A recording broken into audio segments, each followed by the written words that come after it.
আমাকে আদর করবি নাকি? আমি নিজের অধিকার জোর করে নিব। দেখ, আমাদের বিয়ে হয়ে গেছে। আমার আদর লাগবে মানে লাগবে। বাসর ঘরে ঘুমানোর জন্য আমি বিয়ে করি নাই। আমি এই বিয়ে মানি না, আবার নাকি বাসর করব? দেখেন, ভদ্রভাবে আমার সাথে কথা বলেন। আপনাকে আমি বউ হিসেবে মানি না। আপনি আমাকে জোর করে বিয়ে করেছেন। রাখ, তোর সাথে কথা বাড়িয়ে লাভ নেই। আমি আমার নিজের অধিকার নিজে থেকে আদায় করতে জানি। আদিত্য রেগে রিয়ার দিকে তাকাতে যাবে, সাথে সাথে রিয়া খাট থেকে নেমে আদিত্যর পাঞ্জাবির কলার টেনে ধরে। আদিত্যকে নিচের দিকে করে আদিত্য কিছু বলার আগে রিয়া ওর ঠোঁটের সাথে নিজের ঠোঁট বসিয়ে দেয়। আদিত্য রিয়াকে সরিয়ে দেওয়ার চেষ্টা করতে লাগলো। রিয়া আদিত্যকে ধাক্কা মেরে খাটের উপর ফেলে দিয়ে রেখে আদিত্যর দিকে তাকিয়ে বলল, আমি বুঝছি আসলে তোর কি প্রয়োজন। ওয়েট, আমি তোকে একটা ডোজ দিয়ে দিই, তাহলে তোর তেজ কমবে। রিয়া কথাটা বলে ওর লাগেজের কাছে গিয়ে একটা বড় ইঞ্জেকশন নিয়ে এসেছে। আদিত্যর দিকে এগিয়ে যেতে লাগলো। আদিত্য অত বড় ইঞ্জেকশন দেখে ইতিমধ্যে ভয়ে কাঁপতে লাগলো। আদিত্য ভয়ে খাটে উঠে গুটিসুটি হয়ে বসে থেকে বলল, প্লিজ প্লিজ আমার সামনে থেকে ইঞ্জেকশন সরিয়ে ফেলেন, আমার খুব ভয় লাগছে। আমি চিৎকার দিব বলে দিলাম। দে যা, না করেছে কে? তোকে কতবার বুঝাইলাম, তুই তো আমার কথা শুনলি না। আমার উপরে না তেজ দেখালি, আয় এখন দেখা আমার উপরে তেজ। না না, আর দেখাবো না। আপনি ওইটা রাখেন। আপনি আমার সাথে এমন করতে পারেন না। আপনি খুব ভালো করে জানেন আমি ছোট থেকে ইঞ্জেকশন দেখলে ভয় পাই, আর আপনি সেইটার সুযোগ নিচ্ছেন। নিজের চাহিদা মেটাতে গেলে এটার সুযোগ নিতেই হবে। এখন বল, আমার কথা মতো আমাকে আদর করবি নাকি আমি তোর উপরে এটা প্রয়োগ করে দেখব? না না, প্লিজ এমন করেন না। দেখেন, জোর করে ভালোবাসা হয় না। আপনি আমাকে ভয় দেখিয়ে নিজের চাহিদা মেটাবেন, ভালো কথা। একটা কথা মনে রাখবেন, জোর করে এসব করলে কোনোদিন আপনি আমার মনের জায়গা নিতে পারবেন না। আপনার প্রতি আমার ঘৃণাটাই থাকবে, ভালোবাসা কোনোদিন জন্ম নিবে না। রাখ তোর ভালোবাসা। কে চায় তোর ভালোবাসা? আমার চাহিদা মিটলেই চলবে। ওই অন্যদের মতো তোর মন পাওয়ার জন্য তোর কথা মতো উঠবো বসবো ওই ধরনের মেয়ে আমি না। আবার একটা সুযোগ দিচ্ছি, কি করবি? আমাকে আদর করবি নাকি এইটা তোর শরীরের ভেতর পুশ করে দেব? না না, থাক, আপনার যা ইচ্ছে করেন, বাট ওইটা রেখে দেন। আমি আপনাকে বাধা দিব না। এই তো গুড বয়, টেবিলের উপরে রেখে দিলাম। বেশি বুঝলে ঢুকিয়ে দিব শরীরে। রিয়া কথাটা বলে টেবিলের উপর রেখে দিয়ে আদিত্যর কাছে এগিয়ে গেল। খাটের উপরে উঠে আদিত্যর উপরে ঝাঁপিয়ে পড়ল। আদিত্যর চোখ ওই ইঞ্জেকশনের উপরে ছিল। আদিত্য হাত পা এখনো কাঁপছে। আদিত্য ছোটবেলা থেকে ইঞ্জেকশন খুব ভয় পেত, যে ভয় এখনো ওর কাটে নাই। আর আদিত্য ছোটবেলা থেকেই খুব জিদি একটা ছেলে ছিল, যা বলবে তাই করে ছাড়তো, যার কারণে ওর আব্বু অনেক মারতো। মারার পর এই ইঞ্জেকশন দিয়ে ওকে ঘুম পাড়িয়ে দিত, যেখান থেকে ভয়টা আরও বেশি ওর মনে দাগ কেটেছে। রিয়া আদিত্যর দুইটা হাত চেপে ধরে ঠোঁটে কিস করছিল। বারবার আদিত্য ওইদিকে নজর দিলে রিয়ার সমস্যা হতে রিয়া রেগে গিয়ে ওর ঠোঁট ছেড়ে বলে, কি সমস্যা? বারবার ঘাড় কাত করছিস কেন? সোজা রাখতে পারোস না? কা পুরুষ কোথাকার! এত সুন্দর মেয়ে তোর কাছে আছে আর তোর ভেতরে কোনো ফিলিংস দেখি না। আমার পিছনে কত ছেলে লাইন ধরে থাকে, তোর কোনো ধারণাও নেই। আর সেখানে আমি তোকে পছন্দ করেছি, এটা তো সৌভাগ্য। আর সেখানে তুই ভাব দেখাস। রিয়ার কথা শুনে আদিত্যর রাগ উঠে গেল। আদিত্য রিয়াকে নিচে ফেলে দিয়ে রিয়ার উপর ঝাঁপিয়ে পড়ল। রিয়া এক পর্যায়ে ব্যথায় কাতরাতে লাগলো। আদিত্য নিজের মতো করে আদর করতে লাগলো। আদিত্য জিদের বসে রিয়ার চোখের পানি খেয়ালও করে নাই। আদিত্য নিজের মতো করতে লাগলো। রিয়া আদিত্যর মাথার চুল খামচি দিয়ে ধরলো। অনেকক্ষণ পর আদিত্য ক্লান্ত হয়ে রিয়াকে ছেড়ে দিয়ে বলল, আরো আদর লাগবে নাকি? বলেন লাগলে। রিয়ার অনেকটা খারাপ লাগলো। প্রতিটা মেয়ে চায় তার স্বামী তাকে ভালোবেসে স্পর্শ করুক, তেমন রিয়াও চেয়েছিল, কিন্তু সব উল্টো হয়ে গেছে। রিয়ার নিজের মনকে শান্ত করে মুখে হাসি রেখা রেখে বলল, আদর তো আবারও লাগবে, বাট কিছুক্ষণ পর। তুমি তো এখন ক্লান্ত হয়ে গেছো, আমার বুকে এসে শুয়ে পড়ো। আমার সাথে এত ন্যাকামি করে কথা বলতে হবে না। তুই করে বলছিলেন, তুই বলেন। আদর লাগলে বলেন, আবারও করছি। আপনি কত আদর খেতে পারেন, আমি আজ সেটাই দেখব। রিয়াকে টান দিয়ে আবার সোজা করে শুয়ে দিয়ে রিয়ার উপর ঝাঁপিয়ে পড়লো। রিয়া আদিত্যর পিঠে খামচি দিয়ে ধরলো। আদিত্য নিজের মতো করে করতে লাগলো। অনেকক্ষণ পর আদর করার পর আদিত্য ক্লান্ত হয়ে গিয়ে সাইডে শুয়ে পড়লো। ঘড়ির দিকে তাকিয়ে দেখে 2টা বাজে। আদিত্য বলল, দেখেন 2টা বাজে, আমাকে ঘুমাতে দেন, না হলে আপনার হাল অনেক খারাপ হয়ে যাবে। সকালে আমার কলেজে যেতে হবে। আর হ্যাঁ, খবরদার আমাদের এই বিয়ের কথা কেউ যেন না জানে। শুধু আমাদের ফ্যামিলির লোকরা ছাড়া বাইরে কাউকে বলবেন না। আমি চাই না কেউ জেনে যাক আমি বিয়ে করেছি, তাও আবার আমার থেকে বয়সে বড়। আচ্ছা ঘুমাও, আমার ডিউটি আছে। আদিত্য উঠে গিয়ে হাফ প্যান্ট পরে একটা টি শার্ট পরে নিল। রিয়া উঠে গিয়ে গোসল করে আসলো। শীতে রিয়ার অবস্থা খারাপ হয়ে যাচ্ছে। রিয়া চুলগুলো শুকাতে লাগলো। আর এইদিকে আদিত্য লেপের ভিতর শুয়ে থেকে ভাবতে লাগলো, কেন যে হসপিটালে গেছিলাম আর এই শাকচুন্নি আমার পিছনে লেগে গেছে।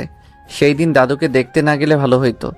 এই শাকচুনির সাথে পরিচয় হতো না, শাকচুনির সাথে থাকতামও না, আমার প্রেমেও পড়তো না।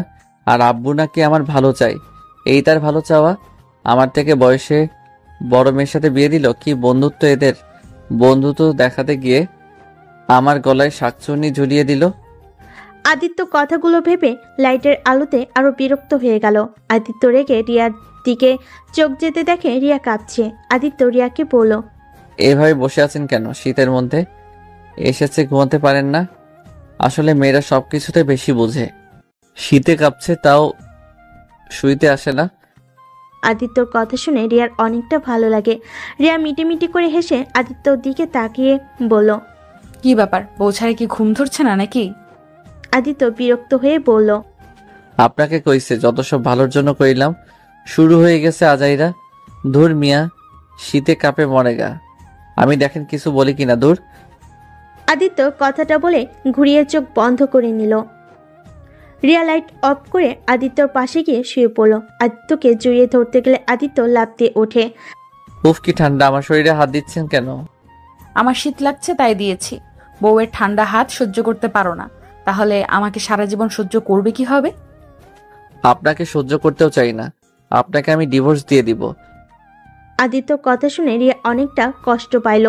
রিয়া নিজের কষ্টটা লুকিয়ে আদিত্যকে পেছন থেকে জড়িয়ে ধরে বলল, যাই করো, এখন জড়িয়ে ধরে ঘুমাতে দাও, অনেক শীত লাগছে। আর তুমি গোসল করলে না কেন? সকালে গোসল করব, আপনার মতো এত সাহসী আমি না। আর ঘুমাতে দেন, আর একটা কথা বলবেন না। রিয়া আদিত্যকে জড়িয়ে ধরে। আদিত্যর কানে হালকা কামড় দিয়ে বলে, ভালোবাসি তোমাকে প্রিয়, অনেক ভালোবাসি। আদিত্য কথাগুলো শুনেও কিছু বলল না, চুপচাপ শুয়ে থেকে ঘুমিয়ে গেল। সকালে ঘুম থেকে উঠে দেখে রিয়া ওর বুকের উপর শুয়ে আছে। আদিত্যর উঠতে ইচ্ছে করছিল না। আদিত্য ঘড়ির দিকে তাকিয়ে 8টা বেজে গেছে। আদিত্য রিয়াকে বালিশে শুয়ে দিয়ে উঠে গোসল করতে যায়। গোসল করে এসে দেখে রিয়া খাটের উপর বসে থেকে হাই তুলছে। আদিত্য ওইদিকে নজর না দিয়ে চুলগুলো শুকাতে লাগলো। চুল শুকিয়ে রেডি হতে লাগলো। রিয়া ঘড়ির দিকে তাকিয়ে লাফতে উঠে পড়ল।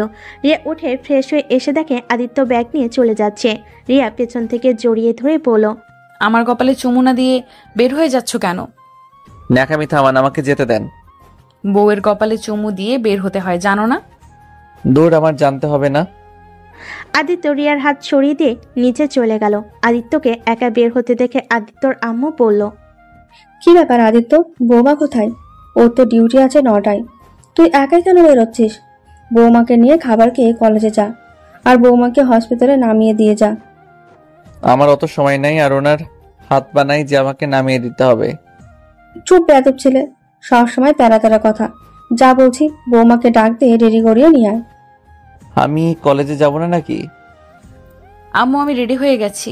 আর সরি আম্মু, সকাল সকাল আপনাকে কাজে সাহায্য করতে পারলাম না। সমস্যা নেই, তুমি আর আদিত্য খাবার খেয়ে একসাথে যাও। আদিত্য তো আমাকে নিতে চায় না আম্মু। নিয়ে যাবে, খেতে বসে দুইজন। ওই তোমাকে নামিয়ে দিয়ে তারপর কলেজে যাবে। আমি পারবো না বলছি, কানে শোনো না? আচ্ছা, তোর আব্বুকে কল দিচ্ছি।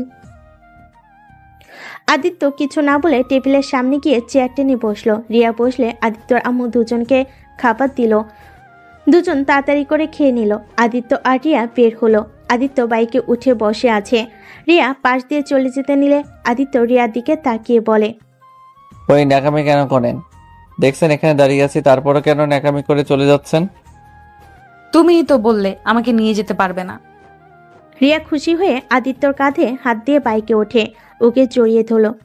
রিয়ার অনেক শীত লাগতে লাগলো। আদিত্য রিয়াকে বলল, এই ভাব দেখানোর জন্যই পাতলা সোয়েটার পরছেন কে? এইটাতে ওম হয় নাকি? চাদর গায়ে দিতে পারেন না? আমার চাদর বাড়িতে, এখানে এই সোয়েটারটা নিয়ে এসেছি। ও আচ্ছা, সামনে শপিং মল আছে, ওইখান থেকে কিনে তারপর হসপিটালে যান। তুমি কিনে দিলে নিব, নিজের টাকা নষ্ট করতে পারবো না। জামাই থাকতে কেন নিজের টাকায় কিনতে যাব? কিপটা মেয়ে, চাকরি করেন, আমি কি চাকরি করি নাকি? ওইটা কি আমি জানি? শ্বশুরের থেকে তো হাত খরচ কম নেন না। বন্ধুদের সাথে এত পার্টি করে টাকা না ফুরিয়ে ভালোও তো হতে পারেন। লেকচার দেওয়া মানুষকে আমি খুব অপছন্দ করি, তাই দয়া করে চুপ থাকেন, না হলে এখানে নামিয়ে দিয়ে চলে যাব। রিয়া আর কিছু বলল না। আদিত্য রিয়াকে নিয়ে শপিং মলের সামনে গিয়ে বাইক থামিয়ে রিয়ার জন্য একটা সোয়েটার কিনলো আর একটা চাদর কিনে দিল। তারপর রিয়াকে ওইগুলো পরে নিতে বলল। রিয়া তো খুশি হয়ে সোয়েটার পরলো, সাথে চাদরটা গায়ের সাথে জড়িয়ে নিল আর রিয়ার শরীরের সোয়েটার আদিত্যর হাতে দিয়ে দিল।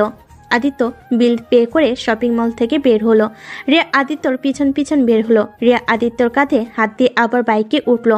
আদিত্য ওর সোয়েটার দিয়ে বলল, আপনার সোয়েটারটা কি আমি পরবো নাকি? হ্যাঁ পরো, সুন্দর লাগবে। রিয়া কথাটা বলে হাসতে লাগলো। আদিত্য রাগ করে ওর সোয়েটারটা সামনে রেখে বাইক চালাতে লাগলো। কিছু দূর যেতে আদিত্য একটা ভিক্ষুক মহিলাকে দেখে সোয়েটারটা তাকে দিয়ে দিল। বাইক থামিয়ে মহিলাটার সাথে আদিত্য কথা বলছিল। তখন অনেকগুলো বাচ্চা এসে আদিত্যকে ঘিরে ধরলো। রিয়া তো এইটা দেখে পুরো অবাক হয়ে তাকিয়ে আছে। আদিত্য সব বাচ্চাদের সামনে দোকান থেকে চকলেট, চিপস আর যেটা পছন্দ সেগুলো কিনে দিয়ে বলল, তোমাদের সাথে পরে এসেছে আড্ডা দিব, আমাকে কলেজে যেতে হবে। আদিত্যকে একটা বাচ্চা ছেলে বলে, ভাইয়া তুমি তো এদিকে আসো না, ওই রাস্তা দিয়ে হঠাৎ কলেজে যাচ্ছ? এখন থেকে প্রতিদিন এই দিক দিয়ে কলেজে যাব, আর সবার সাথেও দেখা হবে। আচ্ছা, সবাই ভালো থাকো, আমি এখন যাচ্ছি। আদিত্য সবার থেকে বিদায় নিয়ে বাইকে উঠে পড়ে। রিয়া আদিত্যর পিছনে উঠে বসলো। আদিত্য বাইক স্টার্ট দিয়ে বাইক চালাতে লাগলো। তখন রিয়া আদিত্যকে বলল, এই বাচ্চাগুলোকে তুমি চেনো? হ্যাঁ। তুমি কি প্রায় এখানে আসো নাকি? তার মানে ওদের প্রিয় ভাইয়া বলতে তুমি নাকি? হ, আমাদের গ্রুপের সবাই ওদের সাহায্য করে, আর আমরা টাকা পার্টি করে ফুরাই না, তাই কারো বিষয়ে কিছু না জেনে কথা বলবেন না। ওলে ওলে, আমার স্বামীটা এত ভালো, আমি তো জানতামও না। আমি তো ভাবছি আমার জামাইটা তেরা জেদ্দি, দয়া মায়া বলে কিছুই নাই। এখন তো দেখি আমার জামাইটা অসহায় মানুষদের পাশে থাকে। আজাইরা কথা, আমি কোনো ভালো মানুষ না, সো এইসব বলার কোনো মানে হয় না। আর দুঃখিত, আপনার লেট হয়ে গেছে, এখন দৌড়ে হসপিটালে যান। রিয়া বাইক থেকে নেমে আদিত্যর মাথার চুল এলোমেলো করে দিয়ে বলল, সমস্যা নাই, 9:30টায় ডিউটি শুরু হবে। তাহলে অত তাড়াতাড়ি আমার সাথে বের হইলেন কেন? জামাইটার সাথে যাব তাই। রিয়া আদিত্যর দিকে তাকিয়ে মিষ্টি করে হাসি দিয়ে আদিত্যর মাথার চুলগুলো ঠিক করে দিয়ে চারিদিকে তাকিয়ে আদিত্যর গালে কিস করে দিল। আদিত্য তো হা করে তাকিয়ে আছে। রিয়া হেসে বলল, ডিয়ার বর, এখন যাচ্ছেন ভালো কথা, খবরদার কোনো মেয়ের দিকে নজর দিলে আমি বুঝতে পারলে কাঁটা চামচ দিয়ে চোখ তুলে কাঁচা খেয়ে ফেলবো। আর যে পেতনি তোমার পেছনে লাগবে তাকে খুন করে জেলে যাব। আদিত্য ভুরুকুচকে তাকিয়ে বলল, আপনি নার্স নাকি গুন্ডা এটাই তো বুঝছি না। বুঝতে হবে না, তাড়াতাড়ি যাও, তোমার ক্লাস শুরু হয়ে যাচ্ছে। আর হ্যাঁ শোনো, আজকে আমার 5টা ঘন্টা ডিউটি, তাই আমাকে নিয়ে যাও। আমি যখন কল দেই তখন এসেছে, নিয়ে যাবে। না হলে ইঞ্জেকশন তো দেখছো। ইঞ্জেকশন কথা শুনে আদিত্যর শরীর কেঁপে উঠল। আদিত্য কিছু না বলে বাইকটা নিয়ে চলে গেল। আদিত্য জোরে স্পিডে বাইক চালাতে লাগলো। আদিত্যর অনেক দেরি হয়ে গেছে। আদিত্য কলেজে গিয়ে বাইক রেখে দৌড়ে গিয়ে ক্লাসে পৌঁছে গেল। ক্লাসের সামনে গিয়ে দেখে ক্লাসে স্যার ক্লাস করাচ্ছে। আদিত্য অনুমতি নিয়ে ভিতরে ঢুকে ওর ফ্রেন্ডদের কাছে গিয়ে বসলো। কিরে, এত দেরি করলি কেন? সুইটি কি তোর জন্য অনেকক্ষণ অপেক্ষা করছে? পরে রাগ করে বাসায় চলে গেছে। ওই ভাবছে তুই আসবি না আজকে। বলিস কি? আচ্ছা সমস্যা নাই, ক্লাস করে ওর জন্য সারপ্রাইজ রেডি করতে হবে, তাহলে সব রাগ পানি হয়ে যাবে। তাই কর, ওই তো ভাবছে তুই ওর বার্থডে ভুলে গেছস। ধুর, ওই আমার বেস্ট ফ্রেন্ড, আমি কি ওর জন্মদিন ভুলতে পারি? আচ্ছা ক্লাসে মনোযোগ দে। আদিত্য আর রাকিব ক্লাস করতে লাগলো। ক্লাস শেষ হলে ওরা প্ল্যান করে কিভাবে কি করবে। আবার ক্লাস শুরু হয়ে যায়। আদিত্য ক্লাস শেষ করে টিফিন সময় দিলে সবাই ক্যান্টিনে গিয়ে বসে গল্প করছিল। তখনই আদিত্যর ফোনে রিয়ার নামটা ভেসে ওঠে। আদিত্য কলটা কেটে দেয়। আরও কয়েকবার কল দিলে আদিত্য ফোনটা সাইলেন্ট করে রেখে দিয়ে বন্ধুদের সাথে আড্ডা দেয় আর খাওয়া দাওয়া করে ক্লাসে চলে যায়। সব ক্লাস শেষ করে ওর বন্ধুদের সাথে গিয়ে সুইটের জন্য সব ব্যবস্থা করে। সাথে আদিত্য বাসায় চলে যায়। বাসায় গিয়ে আদিত্যর আম্মু আদিত্যকে বলে, কিরে বৌমা কোথায়? তুমি একা আসলে যে? কেন বাসায় আসে নাই? তোর সাথে না আসবে বললো। নাটক যত সব, আমার সাথে আসা লাগবে কে? একা বাসায় আসতে পারে না, আর ওইসব দেখার সময় আমার নাই, আমি বাহিরে যাব। এখনই হসপিটালে গিয়ে বৌমাকে নিয়ে নিয়ে যা, ওই তোর জন্য অপেক্ষা করে বসে আছে। আর তুই কিনা থাপ্পড় খেতে না চাইলে এক্ষুনি যা। আজব তো, ধুর, ভালো লাগে না। আদিত্য ব্যাগটা সোফার উপরে ঢিল মেরে হসপিটালের দিকে চলে যায়। হসপিটালে গিয়ে রিয়াকে খুঁজতে লাগলো। পরিচিত একটা নার্সকে জিজ্ঞেস করলে জানতে পারলো রেস্ট রুমে বসে আছে। আদিত্য দৌড়ে গেল, গিয়ে দেখে রিয়া একটা নার্স ছেলের সাথে বসে গল্প করছে আর হেসে হেসে কথা বলছে। আদিত্যর কেন জানি রাগ হলো। আদিত্য রুমের ভিতরে ঢুকে পড়ল। আপনি বাসায় যাওয়া বাদ দিয়ে এখানে বসে আছেন কেন? আপনার ছুটি তো 2 ঘন্টা আগে হয়ে গেছে। এত তাড়াতাড়ি আসলে? আগামীকাল আসলেও তো পারতে। আচ্ছা তাহলে বাসায় যাই। রিয়ার রাগ আরো উঠে গেল। মানুষ আছে জন্য নিজের রাগ কন্ট্রোল করে। ওই লোকটা থেকে বিদায় নিয়ে বের হয়ে গেল। আদিত্য ওর পিছন পিছন যেতে লাগলো। আদিত্যর বাইকের কাছে দাঁড়িয়ে থাকলো। আদিত্য বাইকে উঠলে রিয়া আদিত্যর কাঁধে হাত দিয়ে উঠে একটু দূরে বসলো। আদিত্য ওর রাগটাও বুঝতে পেরেও কিছু না বলে বাইক চালাতে লাগলো। বেশ কিছু দূর যেতে আদিত্যর এক বান্ধবীর সাথে দেখা হয়। আদিত্য বাইক থামিয়ে ওর বান্ধবীর সাথে কথা বলে। ওর বান্ধবী আদিত্যকে জড়িয়ে ধরে। রিয়া তোর রাগে শরীর জ্বলছিল। আদিত্যর সাথে মেয়েটা অনেকক্ষণ হেসে হেসে কথা বলা শেষ করে বাইকের কাছে আসতে লাগলো। বাইকের কাছে এসে দেখে রিয়ার মুখ লাল হয়ে গেছে। আদিত্য বুঝতে পারলো রাগে এমন মুখ হয়েছে। আদিত্য বাইক নিয়ে যেতে লাগলো। আদিত্য রিয়াকে বলল, আমার উপরে একদম রাগ দেখাবেন না। আপনাকে কে বলছে ওইখানে বসে থাকতে? গাড়ি নিয়ে প্রতিদিন যাবেন, আমার অপেক্ষা করবেন না। আমি কখন কোথায় থাকি এটা কোনো গ্যারান্টি নাই। গ্যারান্টি নাই তাই না? তুই একবার বাসায় চল, তোকে আমি বুঝাবো কিসের গ্যারান্টি নাই কিসের আছে, সব বুঝাবো। আপনাকে বোঝা কঠিন, একবার তুমি একবার তুই, আজব একটা মেয়ে। তুই কথা বলিস না, আমার মাথাটা এখন গরম আছে। বাইক থেকে ধাক্কা দিয়ে ফেলে দিব বলে দিলাম। আদিত্য কিছু বলল না। আদিত্যর ফোন বাজতে লাগলো। আদিত্য বাইক থামিয়ে কল রিসিভ করে বলল, দোস্ত তোরা যা, আমি ওইখানে পৌঁছে যাব। আব্বুর বন্ধুর মেয়ে আমার সাথে আছে, ওনাকে বাড়িতে দিয়ে আমি রেডি হয়ে চলে যাব। তোর সাথে উনি কি করে? কি করবে? আমার আম্মু আব্বু আদেশ, ওনাকে হসপিটালে নিয়ে যেতে হবে আর নিয়ে আসতে হবে। আচ্ছা ফোন রাখ, আমি যত তাড়াতাড়ি পারি পৌঁছে যাব। ওকে আয়। কল কেটে দিয়ে রিয়া বলল, আব্বুর বন্ধুর মেয়ে মানে কি রে? আমি তোর বিয়ে করা বউ, সবাইকে বলবি আমি তোর বউ। আর যদি শুনি তুই আমাকে আব্বুর বন্ধুর মেয়ে বলছস, তোর খবর আছে। আমি তো বলছি আপনি আমার স্ত্রী, এইটা আমি কাউকে বলবো না। সবাই জানে আপনি আমাদের বাড়িতে থাকবেন, ওইখান থেকে হসপিটালে যাবেন আসবেন। আমার বউ এটা কাউকে জানা, এটা আমি চাই না। কেন, তুই কি অস্বীকার করতে পারবি না আমি তোর বিয়ে করা বউ না? এত কথা বলার সময় নাই আমার। আদিত্য আর কোনো কথা না বলে বাইক চালাতে লাগলো। বাসে পৌঁছে গেলে রিয়া নেমে চলে যায়। আদিত্য বাইক সাইডে রেখে ভিতরে ঢুকে। রিয়া ওর আম্মু আব্বুকে সব বলে দেয়। আদিত্য যে ওর ফোন ধরে নাই, 2 ঘন্টা বসিয়ে রাখছে। আদিত্যর আব্বু শুনে অনেক রেগে যায়।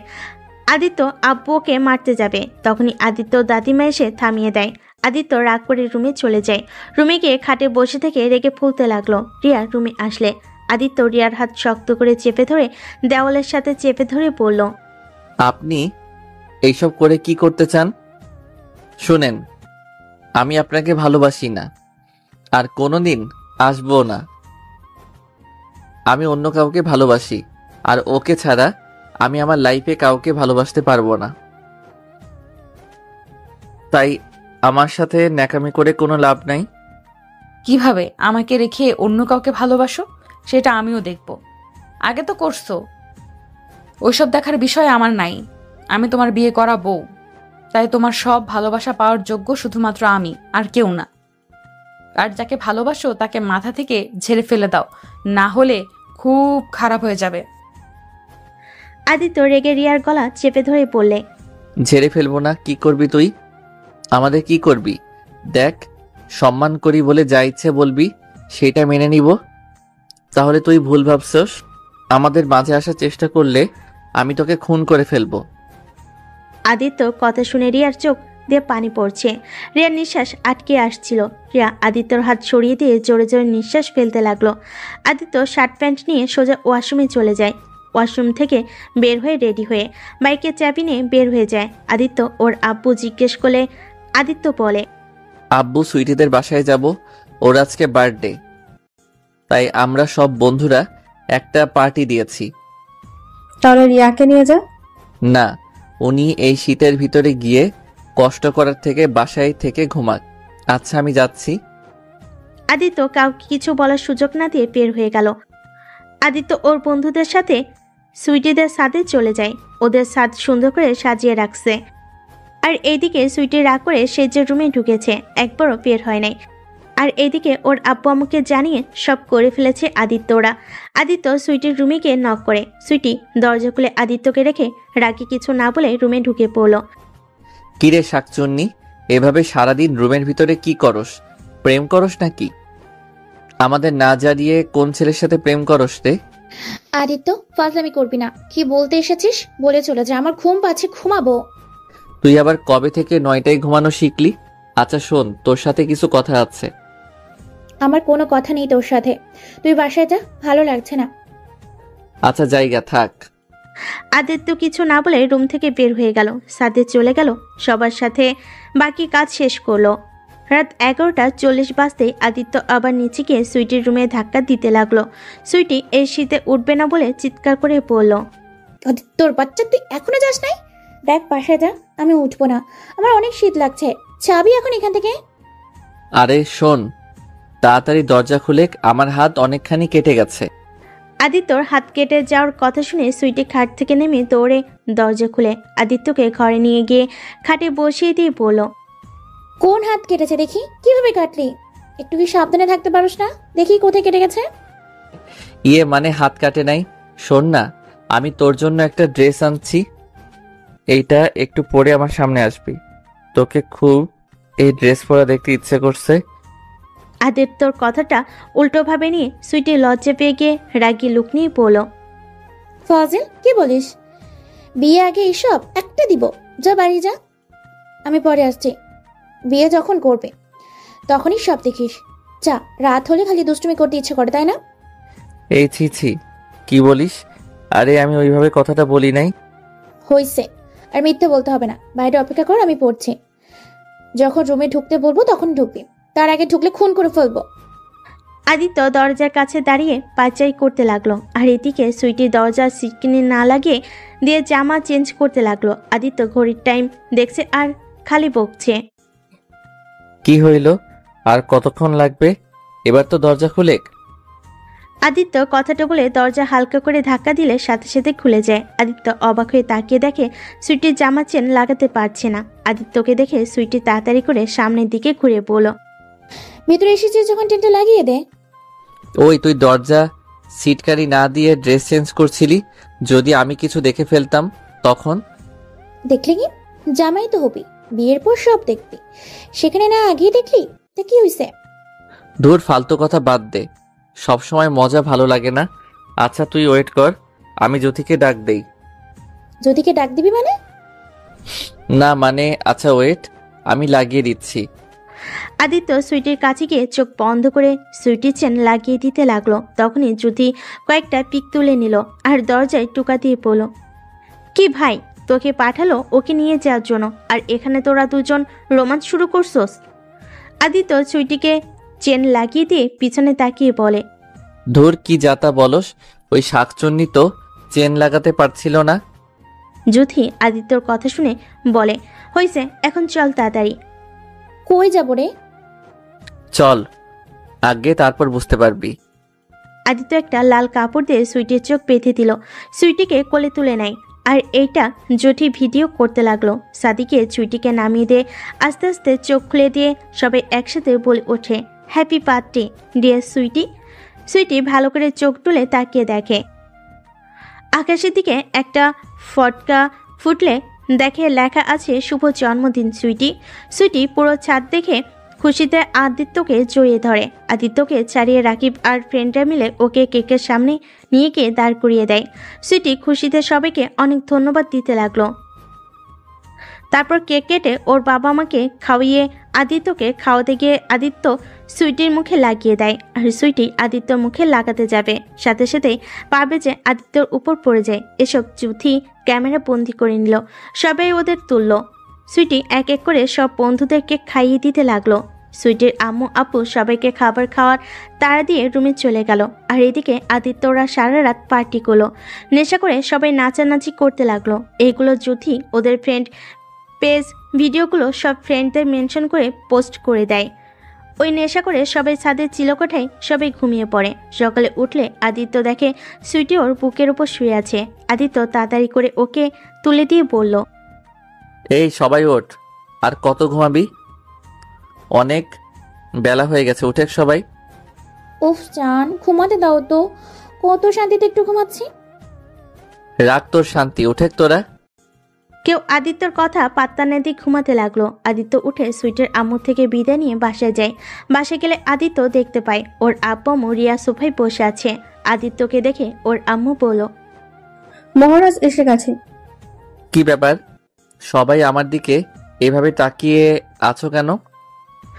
আদিত্য কথাটা বলে সামনে এগিয়ে গেলে আদিত্যর আপু ঠাস ঠাস করে ওকে থাপ্পড় দিয়ে বলল, তুই হয়তো ভুলে গেছিস তুই বিবাহিত, তোমার একটা বউ আছে। ঘরে বউ রেখে তুমি কি না বেস্ট ফ্রেন্ডের সাথে ছি, ভাবতে ঘৃণা হচ্ছে। তুমি এতটা নিচে নেমে গেছো, ছি। আব্বু এসব কি বলছো? আমি ঠিক কিছু বুঝতে পারলাম না। তুই কিছু বুঝতে পারছিস না তাই না? আদিত্যর দিকে গতকাল রাতে সে ভিডিও দেখায়। আদিত্য ভিডিও দেখে মাথায় হাত দিয়ে ফেল। আদিত্য তো জ্যোতির উপরে রাগ হতে লাগলো। আদিত্য ওর আম্মুকে কিছু বলতে যাবে, সাথে সাথে ওর আম্মু ঠাস ঠাস করে থাপ্পড় মারলো। চুপ, আমাদের কি বোঝাবি? এই যে আম্মু মজা ছিল। শোন, আমরা ওই বয়স পার করে এসেছি। আমরা ছোট না, আমরা তোর বাবা মা। তাই কোনটা ঠিক কোনটা বেঠিক আমাকে শেখাতে আসছিস না। আম্মু, তোমরা যা দেখছো যা ভাবছো তেমন কিছুই না। সুইটি চেন লাগাতে পারছিল না, তাই আমি লাগিয়ে দিচ্ছিলাম। আর আমার সব ফ্রেন্ডদের কোলে নেই, এইটা তো নতুন কিছু না, তাই না? আর সুইটি আমাকে কেক লাগাতে গিয়ে টেবিলের সাথে পা বেঁধে আমার উপরে পড়ে যায়, এটা ছাড়া কিছুই না। ও আচ্ছা, তাই না? অন্য মেয়ের জামার চেন লাগাতে পারেন আর বউ কিছু বললে মেজাজ গরম হয়, তাই না? আপনার যা ইচ্ছা করেন, আমার আর কিচ্ছু বলার নাই। রিয়া কথাগুলো বলে তোর উপরে চলে গেল। আদিত্যর আপু আদিত্যকে আরেকটা থাপ্পড় মেরে বলল, আজকের পর থেকে যদি তোকে ওদের সাথে বেশি ঘনিষ্ঠ হওয়া দেখি তাহলে তোর কপালে দুঃখ আছে। আর ভিডিওগুলো ডিলিট করে দিতে বলিস। একবার যদি ওর বাবা মার চোখে পড়ে কি হতে পারে বুঝতে পেরেছিস তো? আদিত্য কিছু না বলে রুমে চলে আসে। রুমে এসে দেখে রিয়া খাটের উপরে হয়ে শুয়ে থেকে কান্না করছে। আদিত্য আলমারি থেকে ড্রেস নিয়ে ওয়াশরুমে চলে গেল। গোসল করে বের হয়ে আসতেই রিয়া বলল, বাহ, এই তার কারণ? নিজের বউকে ভালো কিভাবে লাগবে, নিজের চাহিদা তো বান্ধবীর থেকে মিটিয়ে নিয়ে আসেন। এই জন্যই তো বউকে ভালো লাগে না। আগে জানলে কখনোই আপনাকে বিয়ে করতাম না। আমি আপনাকে ভালোবাসি বলে আপনাকে বিয়ে করার জন্য পাগল হয়ে গেছিলাম। আমি যদি জানতাম আপনি আপনার বেস্টুকে ভালোবাসেন, তাহলে আপনার পথে কাটা হয়ে দাঁড়াতাম না। রিয়া কথাগুলো বলে চলে যেতে নিলেই সাথে সাথে আদিত্য রিয়ার হাত ধরে টান দিয়ে নিজের কাছে নিয়ে এসে পড়ল। এই সমস্যা কি আপনার? হ্যাঁ, মুখ আছে বলে যা ইচ্ছে বলবেন। আমি আমার বেস্টুর সাথে শারীরিক সম্পর্ক করি। আমার হাত ছাড়েন। সত্যি তো বললাম, মিথ্যা তো বলিনি। ফালতু কথা বলবেন না। সুইটি আমার বেস্টু, এইটাই, এর বাইরে কিছু না। তাই আর একটা নোংরা কথা ওর নামে বললে আপনার খবর আছে বলে দিলাম। ওকে, ঠিক আছে, আপনি বেস্টুকে নিয়ে থাকেন। ওনার সম্পর্কে আমি কিছু বলবো না, আর আপনি কোনোদিন আমার সম্পর্কে কিছু বলতে আসবেন না। আমি আমার মতো, আপনি আপনার মতো থাকেন। কথাটা বলে রিয়া লাগেজ গুছিয়ে নিতে লাগলো। আদিত্য রিয়াকে কিছু না বলে লেপ মুড়ি দিয়ে শুয়ে পড়ল। 12টার দিকে উঠে দেখে রিয়া রুমে নেয়। আদিত্য ওয়াশরুমে গিয়ে ফ্রেশ হয়ে নিচে চলে গেল। নিচে গিয়ে দেখে ওর আব্বু আম্মু বসে আছে। আদিত্য ওর আম্মুকে বলল, আম্মু অনেক ক্ষুধা লাগছে, খেতে দাও। যার ক্ষুধা লাগে সেই বেড়ে খা। আমাকে কেউ হুকুম দিতে যাবে না। আমি এই বাড়ির কাজের লোক না যে তোদের কথা মতো কাজ করতে হবে। এটা আমার স্বামীর বাড়ি, তাই আমার স্বামীকে বাদে অন্য কাউকে আমি খাবার দিতে পারবো না। মানে কি যাতা বলো? আমি তোমার ছেলে? আমার কোনো ছেলে নেই। কি? ধ্যাত। আদিত্য নিজের টেবিলে গিয়ে খাবার খুঁজতে দেখে খাবার নাই। আদিত্য ওর আম্মুর দিকে তাকিয়ে বলল, কি ব্যাপার আম্মু, খাবার কই? জানি না, ক্ষুধা লাগলে রান্না করে খা। আমি রান্না করব? ফাইজলামি করো আমার সাথে? কিসে ফাজলামি করে হে? আমার বউকালকে রান্না করে খাওয়াতে পারবে না। তোকে বিয়ে করানো হয়েছে, তোর বউ যেটা রান্না করবে ওইটা খাবি। আজ থেকে আমাদের রান্না আলাদা, তোদের রান্না আলাদা। মাথার উপর দিয়ে যাচ্ছে সবকিছু। সবার মাথা কি নষ্ট হয়ে গেল নাকি? যাই হোক, ওনাকে তো দেখছি না। উনি কোথায় গেছে?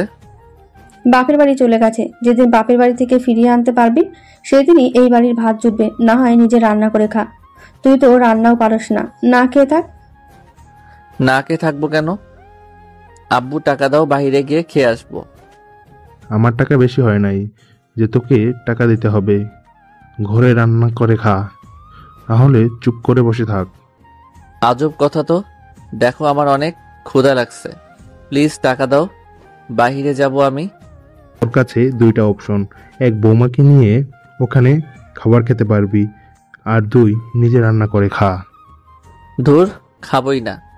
আদিত্য রাগ করে নিজের রুমে চলে গেল।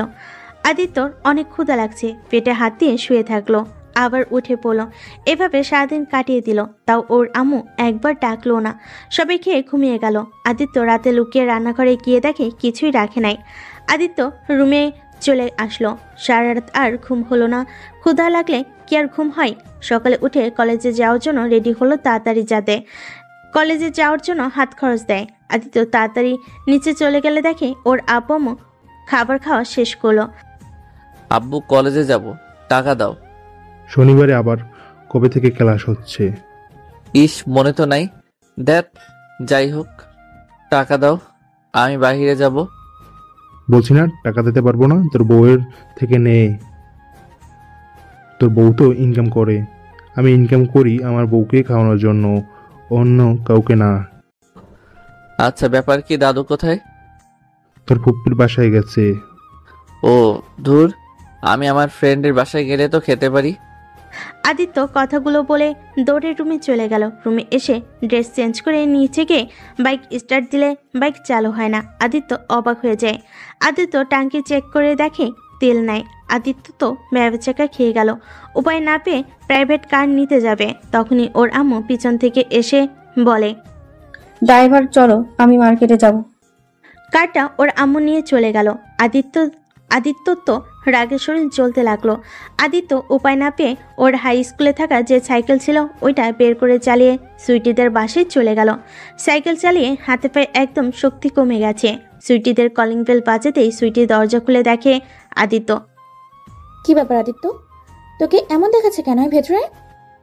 আসলে সুইটি, আমার অনেক ক্ষুধা লাগছে, আমাকে কিছু খেতে দে। আমার চারিপাশে সবকিছু ঘুরছে। কি, তোর ক্ষুধা লাগছে? ভেতরে আয়। আদিত্যকে সুইটি ধরে নিয়ে গেল। আদিত্যকে ফ্রেশ হতে বলল।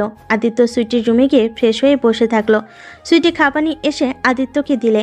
আদিত্য তাড়াতাড়ি করে প্লেটের সবটুকু খাবার খেয়ে নিল। সুইটি তো অবাক হয়ে গেল। কি ব্যাপার আদিত্য, তোকে জেনে ধরছে নাকি? এইভাবে খাবার খাইলি, আর তাও এক প্লেটে ভাত খাইলি? ধুর, ক্ষুধা লাগছে। সেই তোদের বাসা থেকে যে খাইছিলাম সেই খাওয়া আর খাই নাই। বলিস কি? আন্টি তোকে খেতে দেয় নাই নাকি? না, কেন? কিছু না। আচ্ছা থাক, বাসায় যাই। ক্লাবে যাবি না? আমার কাছে একটাও নাই। বলিস কি? ঠিকই বলছি। আচ্ছা থাক, বাসায় যাই। আদিত্য সুইটির থেকে বিদায় নিয়ে চলে গেল। আদিত্য বাসে গিয়ে রুমে গিয়ে শুয়ে থাকলো। নেট চালাতে গিয়ে দেখে ওয়াইফাই পাসওয়ার্ড চেঞ্জ করে দিয়েছে। আদিত্যর তো মাথা খারাপ হয়ে গেল। আদিত্য ফোন রেখে বই নিয়ে বসলো। পড়া শেষ করে আবার ঘুমিয়ে যায়। দুপুরে উঠে রাকিবদের বাসে গিয়ে খাবার খেয়ে আসে। এভাবে প্রতিদিন সব বন্ধুদের বাড়ি থেকে খেতে লাগলো। এক সপ্তাহ হয়ে গেল। আদিত্য এখন কারোর বাসায় যাওয়ার সাহস পাচ্ছে না। আদিত্য খাটের উপর বসে থেকে ভাবতে লাগলো, এইভাবে কি জীবন চলে? আব্বু আম্মু এত পাষাণ হলো কিভাবে? নিজের সন্তানের খোঁজ খবরও রাখে না। সেই গতকাল সকালে খেয়ে এসেছি, এখন দুপুর হয়ে যাচ্ছে। উফ, কি যে করি। যত যাই হোক, ওই মেয়েটাকে আমি ভুলেও নিয়ে আসবো না।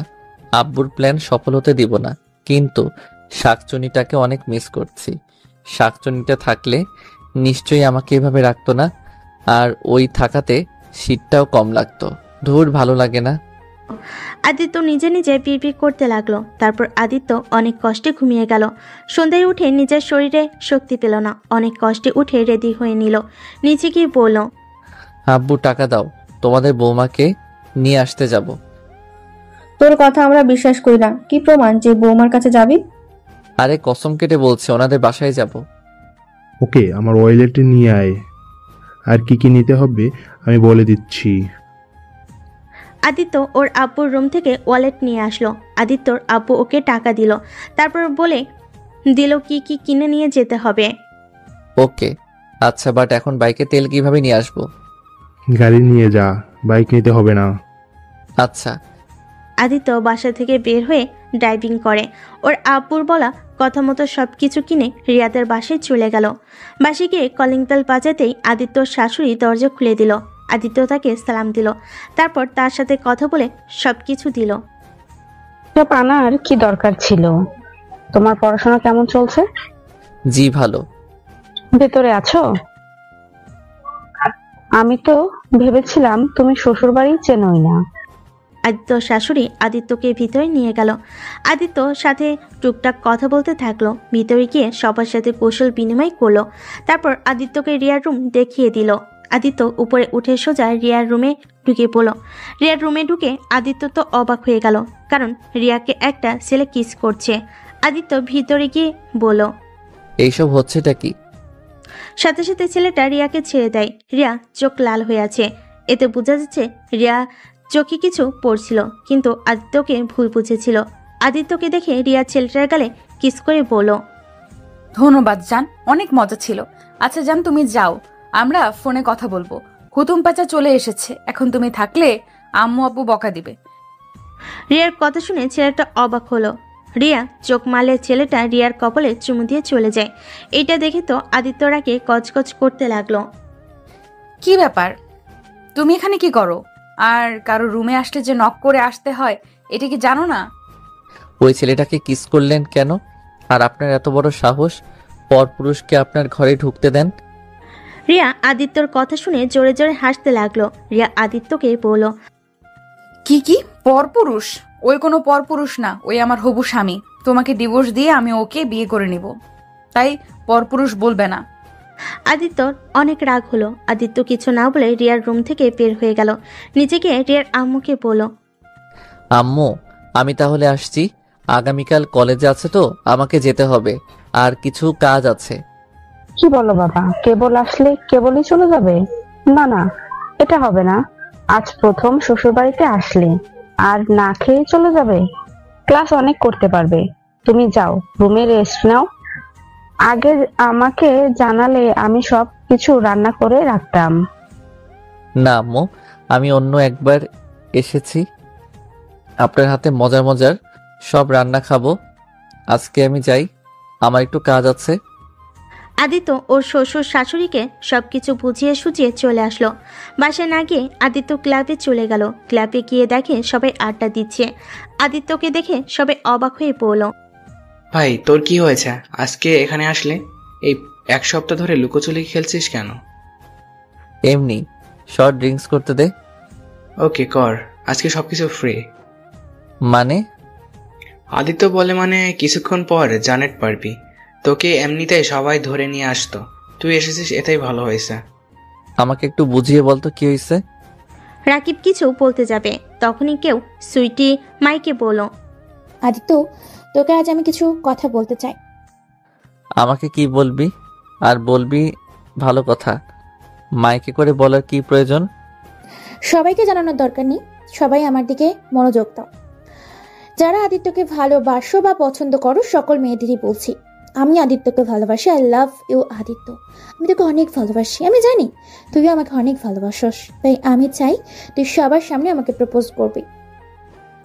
সুইটির কথা শুনে সবাই অবাক হয়ে যায়। তখনই আদিত্য কিছু বলতে যাবে, তখনই সুইটি আদিত্যকে জড়িয়ে ধরে পড়ল। কি ব্যাপার জান, হাবা খোলে? আমিও জানি জান তুমি আমাকে ভালোবাসো, সবার সামনে আমাকে প্রপোজ করো। সুইটি, তোকে আমার কিছু কথা বলার আছে। তুই নেশার ভিতরে আসোস, আমি সকালে তোর সাথে কথা বলবো। আদিত্য সুইটিকে সরিয়ে দিয়ে চলে যেতে নিল। সুইটি ওকে ধরলো, আদিত্য সরিয়ে দেয়। সুইটি বাসায় যা, আমাকে যেতে দেন। নাকি কথা বলবে এখানে? বলো। না, আমি যা বলার সকালে বলবো, এখন আমাকে যেতে দে। সুইটি আদিত্য কোনো কথা শুনে না। সুইটি আর সবাই একসাথে বলতে লাগলো। আদিত্য যেন সুইটিকে প্রপোজ করতেই আদিত্য মাথা এমনিতে গরম ছিল, তার উপরে ওদের জোরাজোরি করতে আদিত্য বিরক্ত হয়ে চিৎকার করে বলল, উফ, চুপ করবে তোমরা। আর সুইটি, তুই আমার বেস্ট, তাই বেস্ট হিসেবে ভালোবাসি, অন্যভাবে ভালোবাসি না। আর আমি অন্য কাউকে ভালোবাসি, তাই প্লিজ এই বিষয়ে আর কথা বাড়াতে চাই না। আদিত্যর কথা শুনে সবাই অবাক হয়ে তাকিয়ে আছে। পুরো ক্লাব যেন চুপ হয়ে গেছে। সুইটি পড়ে যেতে নিলে জুথি ধরে ফেলে আদিত্যকে, বলে, আদিত্য কি যা তা বলিস? তুই তো একদিন আমাকে বলেছিলি তুই জুথিকে মনে হয় ভালোবাসিস। হ্যাঁ, আমি ভেবেছিলাম ওই আমাকে বুঝে আমার পাশে সবসময় থাকে, তাই আমি ভেবেছিলাম আমি ওকে হয়তো ভালোবাসি, কিন্তু না, আমি ওকে ভালোবাসি না। আমি জাস্ট ওকে পছন্দ করতাম, বাট বেস্ট হিসেবে। এইটা ভালোবাসা বলা যায় না, আমাকে ক্ষমা করে দে। আমি তোকে বেস্টুর চোখে দেখি, এর থেকে কিছু না। আদিত্য কথা শুনে সুইটি কান্না করতে করতে আদিত্যর কলা ধরে টেনে ওর কাছে নিয়ে এসে বলে, আমার এত কেয়ার করো, আমার কথা এত ভাবা, আমার কিছু হলে পাগলের মতো ছুটে যাওয়া, এটা কি ভালোবাসা ছিল না? আমাকে যদি ভালো নাই বাসো তাহলে সবার থেকে আমাকে কেন এত কেয়ার করতে? আমাকে ভালো না বাসলে কেন আমার সাথে এতদিন ভালোবাসার অভিনয় করলি? একজন বয়ফ্রেন্ড যেভাবে থাকে তুইও ঠিক সেইভাবে আমার সাথে থাকতি, বল। কথাগুলো বলে সুইটি আদিত্যকে জড়িয়ে ধরে কান্না করে ওর চোখের পানিতে আদিত্যর জ্যাকেট ভিজিয়ে দিচ্ছিল। আদিত্য সুইটিকে কি বলবে বুঝতে পারছে না। আদিত্য সুইটিকে বলল, দেখ, আমি সবাইকে সমানভাবে ভালোবাসি, সমানভাবে কেয়ার করতাম, আর তুই ছিলি আমার বেস্টু। তোর সাথে আমি সেই ছোটবেলা থেকে পড়াশোনা করছি, তুই আমার কাছে খুব গুরুত্বপূর্ণ, কিন্তু আমাদের সম্পর্কটা ওই রকমভাবে কোনোদিন হতে পারে না। আমাকে ক্ষমা করে দে। আদিত্যর কথাগুলো বলে সুইটিকে রেখে ক্লাব থেকে বের হয়ে যায়। সুইটি ক্লাবের ফ্লোরে হাঁটু গেড়ে বসে জোরে জোরে চিৎকার করে কান্না করতে লাগলো। আর এইদিকে আদিত্য চোখের পানি নিয়ে ডাইভিং করতে লাগলো আর মনে মনে ভাবতে লাগলো, আমাকে ক্ষমা করে দিস সুইটি, আমি তোকে ভালোবাসি, কিন্তু এখন আমি তোর থেকেও আমার স্ত্রীকে বেশি ভালোবাসি। হয়তো আমি তাকে প্রকাশ করি নাই, কিন্তু তাকে আমি অনেক ভালোবাসি। আমি জানি তুই অনেক কষ্ট পেয়েছিস। যদি বিয়েটা না হতো তাহলে তোর হাত ধরতাম, যেখানে বিয়ে হয়ে গেছে আর ভালোবাসি তাকে ছেড়ে তোর হাত ধরতাম কিভাবে বল? আদিত্য কথাগুলো বলে চোখে পানি ছাড়তে লাগলো। আদিত্য হঠাৎ করে ড্রাইভিং কন্ট্রোল করতে না পেরে একটা ট্রাকের সাথে ধাক্কা লেগে সোজা আদিত্যর গাড়ি ছিটকে রাস্তা থেকে খাদে পড়ে গেল। ট্রাক ড্রাইভার ভয়ে ট্রাক নিয়ে তাড়াতাড়ি করে চলে গেল। 5 বছর পর রাহেলা বেগম রান্না শেষ করে তার ছেলের রুমে চলে গেল। রুমে গিয়ে দেখে তার ছেলে শুয়ে আছে। রাহেলা বেগম ডাকতে গেলে তার ছেলে তার কোলে মাথা দিয়ে পড়ল। আম্মু ঘুমাতে দাও, সারা রাত ঘুমাতে পারি নাই। না, আর 1 মিনিটও ঘুমাতে পারবি না। তাড়াতাড়ি উঠে, তোর আঙ্কেলের সাথে আজ না শহরে যাওয়ার কথা। তাড়াতাড়ি উঠে, তোর আঙ্কেল হাসলে অনেক রেগে যাবে কিন্তু। উফ আম্মু, আঙ্কেলের সাথে যাব না। ওনার মেয়ে খালি আমার সাথে ফাইজলামি করে, আমার ওইসব ভালো লাগে না। রায়লা বেগম আকাশের কথা শুনে হাসতে লাগলো। আকাশের মাথায় হাত বুলিয়ে দিয়ে বলল, আরে পাগল ছেলে, তুই এটা বুঝিস না।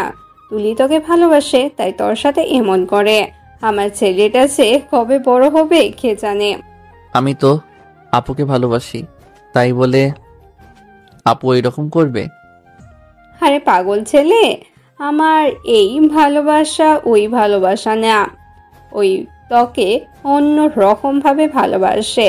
আচ্ছা, এখন উঠে খাবার খেয়ে নে। আমি তুলিকে বলে দিব তোকে যেন আর ডিস্টার্ব না করে। বলে দিও। তুই এখন উঠে। আকাশ তাড়াতাড়ি করে উঠে পড়ল।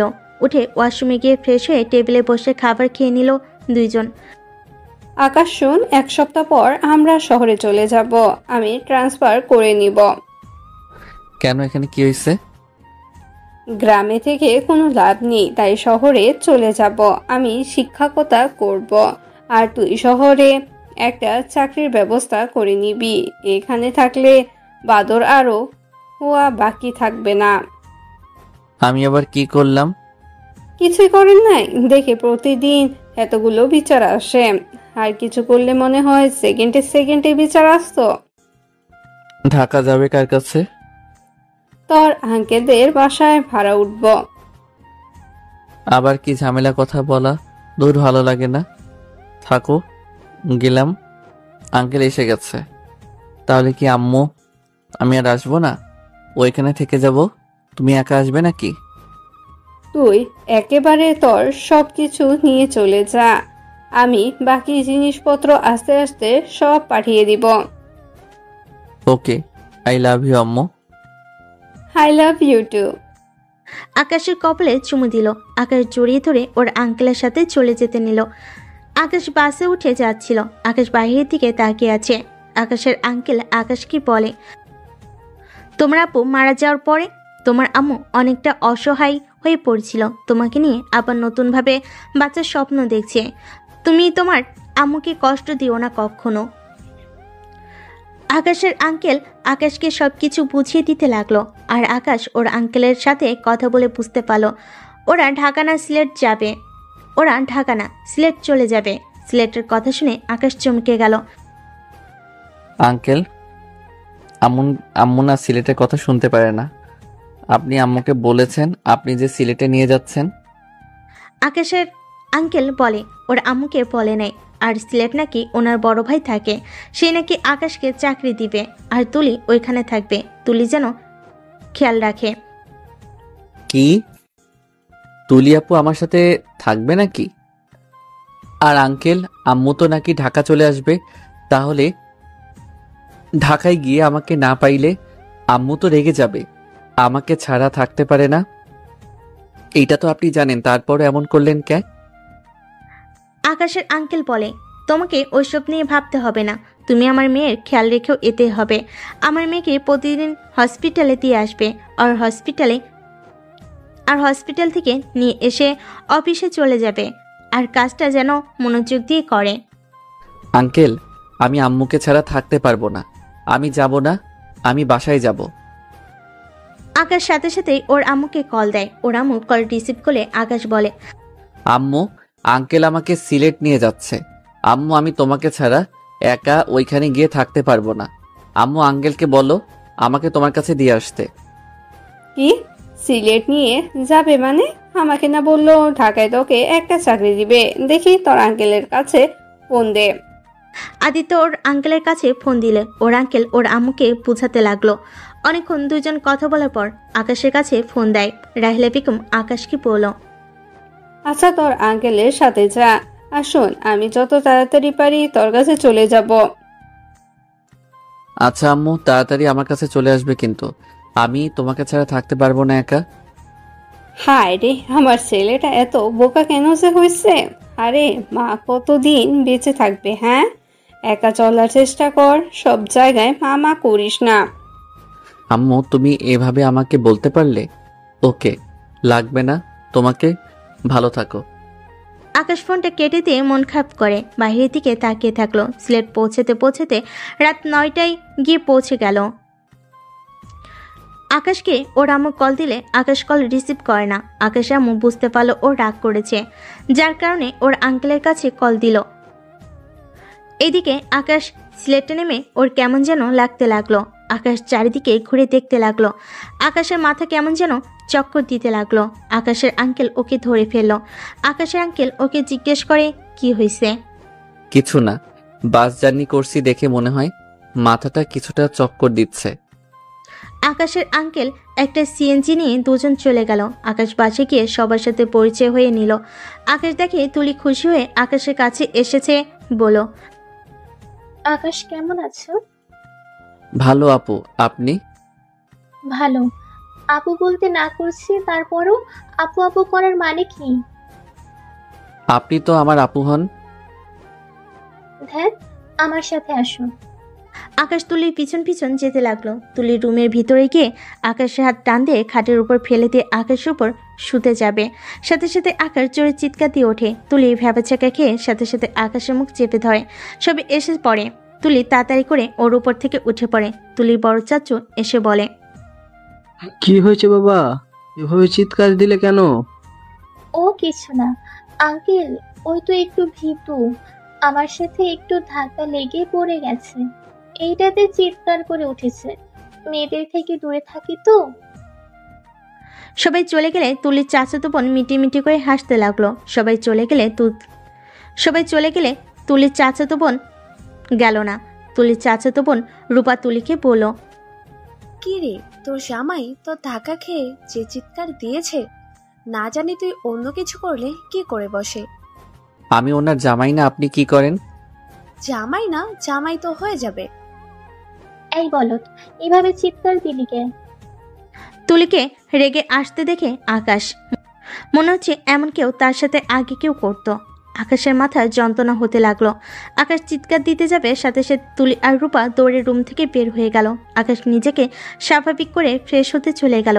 আকাশ রুম থেকে বের হয়ে উঠানে গেলে সবাইকে উঠানের ভিতর গোল হয়ে বসে থাকে কথা বলতে দেখলো। আকাশ ভাবতে লাগলো, এখন 9টাই বাজে, এখানে এসেছে বোঝাই যাচ্ছে না। 9টা বাজে দিন মনে হচ্ছে, তার উপরে এদের এভাবে বসে থাকতে দেখে মনে হয় দিনে বসে গল্প করছে। আকাশ আর কিছুক্ষণ কথা বলার পর সবাই একসাথে খাবার খেতে বসলো। খাবার খাওয়া শেষ করে আকাশ ওর রুমে চলে গেল। আকাশ রুমে বসে ফোন চালাতে লাগলো। ফোন চালানো শেষ করে ঘুমিয়ে গেল। সকালে ঘুম থেকে উঠে ফ্রেশ হয়ে রূপার আব্বুর সাথে বের হয়ে গেল। আকাশ আর রূপার আপু রিক্সা করে যাচ্ছিল। আকাশ চারিদিকে ঘুরে দেখছিল। আকাশ মনে মনে ভাবতে লাগলো, আচ্ছা আমি তো এখানে নতুন আসলাম, তারপরও কেন আমার এত পরিচিত লাগছে? কেন মনে হচ্ছে এখানে আমি আগেও এসেছিলাম? ও হয়তো ছোটবেলায় এখানে এসেছিলাম, তাই সব চেনা চেনা লাগে। আদিত্য কথাগুলো ভাবতে ভাবতে চলে গেল। অফিসের সামনে নেমে রূপার আব্বু গাড়ি ভাড়া দিতে যাবে, তখন আকাশ ওনাকে বাধা দিয়ে আকাশ জোর করে গাড়ি ভাড়া দিয়ে দেয়। ভিতরে প্রবেশ করতে আকাশের খুব চেনা লাগলো। ভিতরে অন্যরকম অনুভূতি হলো। আকাশ বুঝতে পারছে না এখানে কি আগে কখনো এসেছিল। আকাশ অফিসের দিকে ভালো করে তাকিয়ে দেখতে লাগলো। আকাশকে নিয়ে ভিতরে চলে গেল। আকাশ দেখলো এখনো কেউ আসে নাই। রূপার আপু তালা খুলে ভিতরে প্রবেশ করলো। আকাশ পুরো অফিস ঘুরে দেখতে লাগলো। আকাশ হঠাৎ করে পিছন থেকে কেউ বলে, কে তুমি? আকাশ পিছনে তাকিয়ে বলে, জি আমি আকাশ।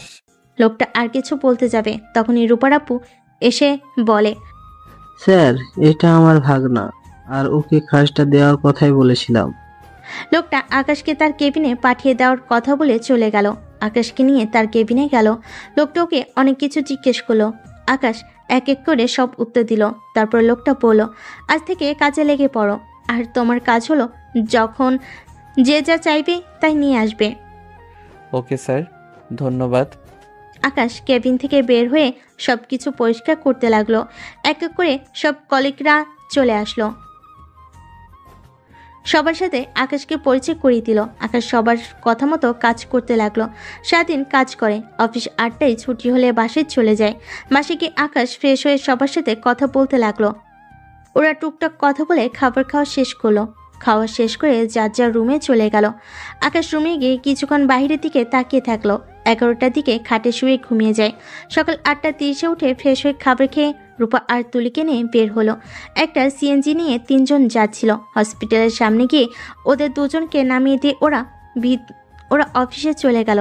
সারাদিন কাজ করে অফিস ছুটি হলে বাসায় চলে আসলো। এভাবে 9 দিন কেটে গেল। আজকে আকাশ অফিস থেকে বের হয়ে হসপিটালে চলে গেল। হসপিটালের ভিতর গেলে সবাই আকাশের দিকে অবাক চোখে তাকিয়ে থাকে। আকাশ একটা নার্সকে জিজ্ঞেস করে তুলির কথা। নার্সটা আকাশকে বলে। আকাশ তুলিকে কল দিতে দিতে যেতে লাগলো। হঠাৎ করে কারোর সাথে ধাক্কা খেলো। আকাশের হাত থেকে ফোনটা পড়ে যায়। আর যার সাথে ধাক্কা খায় তার হাত থেকে ফাইল পড়ে গেল। আকাশ ওর ফোনটা তুলে ফাইলগুলো তুলে দিতে দিতে বলল, সরি আমি বুঝতে পারি নাই। আকাশ কথাটা বলে মেয়েটাকে দেখে ক্রাশ খেয়ে যায়। আকাশ কিছু বলতে যাবে তার আগে মেয়েটা আকাশকে জড়িয়ে ধরে কান্না করতে লাগলো। আমি জানতাম তুমি বেঁচে আছো। আমি তোমাকে অনেক খুঁজেছি। আদিত্য, তুমি এতদিন কোথায় ছিলে? রিয়া কথাগুলো বলে আকাশের সারা মুখে কিস করতে লাগলো। আকাশ অবাক হয়ে থ হয়ে দাঁড়িয়ে আছে। তখনই তুলি কেবিন থেকে বের হয়ে দেখে ওদের সিনিয়র নার্স আকাশকে জড়িয়ে ধরেছে। তুলি তো রাগ উঠে গেল। তুলি তাড়াতাড়ি করে গিয়ে আকাশকে বলল, আকাশ, এসব হচ্ছেটা কি? মানে আমি কিছু করি নাই, উনি আমাকে জড়িয়ে ধরছে। আমি ধরলে চিৎকার করস, আর এখানে উনি ধরে আছে। তোর অনেক মজা লাগছে তাই না? এখন তো চিৎকার করলি না। কি যাতা বলছো? আপনি আমাকে ছাড়েন। রিয়ার ওদের কথা কানে যাচ্ছে না। আকাশকে জড়িয়ে ধরে কান্না করে যাচ্ছে। আকাশ যখন ধাক্কা দিয়ে সরিয়ে দিল তখন রিয়া বলল, তুমি আমার উপরে এখনো রেগে আছো? জান, বিশ্বাস করো, সেদিন তুমি যা দেখেছো সব মিথ্যা। আমি তোমাকে জেলাস ফিল করার জন্য এমন করেছি। আর ওইটা আমার ফ্রেন্ড ছিল। প্লিজ জান, আমার উপরে রাগ করে থেকো না। জান, চলো বাসায়। আম্মু অনেক অসুস্থ। প্লিজ আমার সাথে চলো। ম্যাম, কি বলছেন এসব? ও কি চান করছেন কেন? হ্যাঁ, আসলে তো আপনি আমাকে এইগুলো কি বলেন? আমি তো আপনাকে চিনি না, আজ প্রথম আপনাকে দেখলাম। আর আপনি কি না আমাকে জান বলে কি যাতা বলেন? আদিত্য, এসব কি বলো? তুমি আমাকে চেনো না মানে? আরে বাবা, আমি তো ক্ষমা চাচ্ছি। ওকে, তুমি আমার উপরে রাগ করে থাকো, কিন্তু তোমার আব্বু আম্মুর জন্য তো চলো প্লিজ। তোমার আম্মু তোমার অনেক অসুস্থ, কেন বুঝতে পারছো না? আমি তোমার পায়ে ধরছি, প্লিজ চলো আমার সাথে।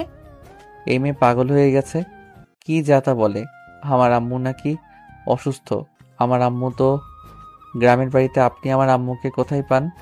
তুলি, চলো বাসায় যাব, আঙ্কেল জানলে অনেক বকা দিবে। ম্যাম, আপনার কোথাও ভুল হচ্ছে। ওর নাম আদিত্য না, ওর নাম আকাশ। আর আমার হবু স্বামী। আপনি ভুল করছেন। কি? আপনার হবু স্বামী মানে? ওই কখনোই আকাশ হতে পারে না। ওই আদিত্য চৌধুরী, আর ওই আমার স্বামী। দূর, কি বলেন? আপনার স্বামী কিভাবে হব? আপনাকে তো আমি আগে কোনোদিন দেখি নাই। দূর, মাথা খারাপ হয়ে গেছে। তুলি, চলো। তুলির হাত ধরে আকাশ টেনে হসপিটাল থেকে বের হয়ে আসলো। রিয়া আকাশের চলে যাওয়ার দিকে তাকিয়ে থাকলো। রিয়ার চোখ দিয়ে পানি বের হতে লাগলো। ওইখানে থাকা কিছু নার্স রিয়াকে শান্ত করে। আর এদিকে আকাশ রিক্সা নিয়ে যাচ্ছিল আর রিয়ার কথা ভাবছিল। আকাশ মনে মনে ভাবতে লাগলো, কে ওই মেয়েটা? আর উনি আমাকে জড়িয়ে ধরাতে আমার কেন রাগ হলো না? তুলি আমাকে ধরলে আমার রাগ উঠে যেত, আর সেখানে ওই মেয়েটার আমাকে জড়িয়ে ধরলো, কিস করলো, আর আমি কিছু বললাম না। আর মেয়েটা কি বলছিল এইসব? আমি ওনার স্বামী মানে? আর আমার আব্বু আম্মু অসুস্থ মানে কি? আর মেয়েটার কান্না দেখে মোটেও মিথ্যা মনে হচ্ছে না। উফ, আমার মাথায় কিছু কাজ করছে না। আকাশকে ভাবতে দেখে তুলি নিজেও ভাবছিল। তখনই তুলি আকাশের দিকে তাকিয়ে আছে। হঠাৎ করে আকাশ তুলিকে বলল, আচ্ছা, ওই মেয়েটাকে? আর আমি তো আসলাম প্রথম, তাহলে উনি আমাকে এইগুলো কেন বলছিল? আচ্ছা, মেয়েটার কি মাথায় সমস্যা আছে নাকি? আরে ধুর, কি চাঁদা বলো। উনি আমাদের সিনিয়র নার্স, অনেক আগে থেকে এখানে কাজ করছে। আর উনি কোনো সাধারণ ঘরের মেয়ে না। তুমি যে গ্রুপে কাজ করো ওই গ্রুপের মালিকের ছেলের বউ। বাট বুঝতে পারলাম না তোমাকে দেখে কেন এমন করলো। উনি অনেক ভালো একটা মেয়ে, চরিত্রবান একটা মেয়ে, আর সেখানে তোমার সাথে এমন করলো, আমি কিছুই বুঝতে পারছি না। আর আমি যতটুকু জানি ওনার স্বামী মারা গেছে। কি মারা গেছে কিভাবে? কার অ্যাক্সিডেন্ট হয়েছিল নাকি? তুমি ওনার স্বামীকে দেখেছো? না, উনি তো সিনিয়র, ওনার সাথে তেমন একটা কথা হয় না, অনেক ভয় লাগে। আর উনি এমনিতে অনেক ভালো আর মিশুক, রূপার সাথে অনেক ভালো সম্পর্ক। ও আচ্ছা, তাহলে তো রূপা নিশ্চয়ই তার স্বামীকে দেখেছে। জানি না। আকাশের তুলি ভাবতে ভাবতে বাসে চলে গেল। বাসে গিয়ে আকাশ কারোর সাথে কোনো কথা না বলে রুমে চলে গেল। আকাশ ফ্রেশ হয়ে ওর আম্মুকে কল দিল। ওর আম্মু কল রিসিভ করে না। আকাশের অনেক চিন্তা হতে লাগলো। সারাদিন একবারও কল রিসিভ করে নাই। আকাশ ওর পাশে বাসায় আঙ্কেলকে কল দিল। আকাশ কল দিয়ে ওনার সাথে কথা বলে যা জানতে পারলো তাতে আকাশের পায়ের নিচ থেকে মাটি সরে যাওয়ার মতো অবস্থা, কারণ আকাশের আম্মু অনেক অসুস্থ। আকাশের আম্মুকে নাকি হসপিটালে ভর্তি করে রেখেছে। আকাশ আর দেরি না করে দৌড়ে রুম থেকে বের হয়ে রূপার আব্বুর কাছে গিয়ে বলল। আদিত্যর কথা শুনে সবাই অবাক হয়ে গেল। আকাশ সবার সাথে কথা বলে দৌড়ে বাসা থেকে বের হয়ে যায়। আকাশ নিজের জামা কাপড় নিতেও ভুলে যায়। আকাশ বাস স্টেশনে গিয়ে টিকিট কেটে নেয়। আকাশ বাসে উঠে যায়। আকাশের টেনশনে হাত পা ঠান্ডা হয়ে যাচ্ছিল। আকাশ সারা রাত না ঘুমিয়ে ওর আম্মুর জন্য টেনশন করতে থাকে। সকাল 9টায় বাস থেকে নেমে সোজা হসপিটালে চলে যায়। গিয়ে রাহিলা বেগমের সাথে দেখা করে। রাহিলা বেগম আকাশকে দেখে অবাক হয়ে বলে, আকাশ তুই এখানে? আকাশ রাহিলা বেগমকে জড়িয়ে ধরে কান্না করতে করতে বলল, আম্মু তুমি ঠিক আছো? তোমার কি হয়েছে আম্মু? রাহিলা বেগম কিছু না বলে পিছন থেকে ওর পাশের বাসার মেয়েটাকে আকাশকে বলে দেয় রাহিলা বেগমের ক্যান্সার হয়েছে।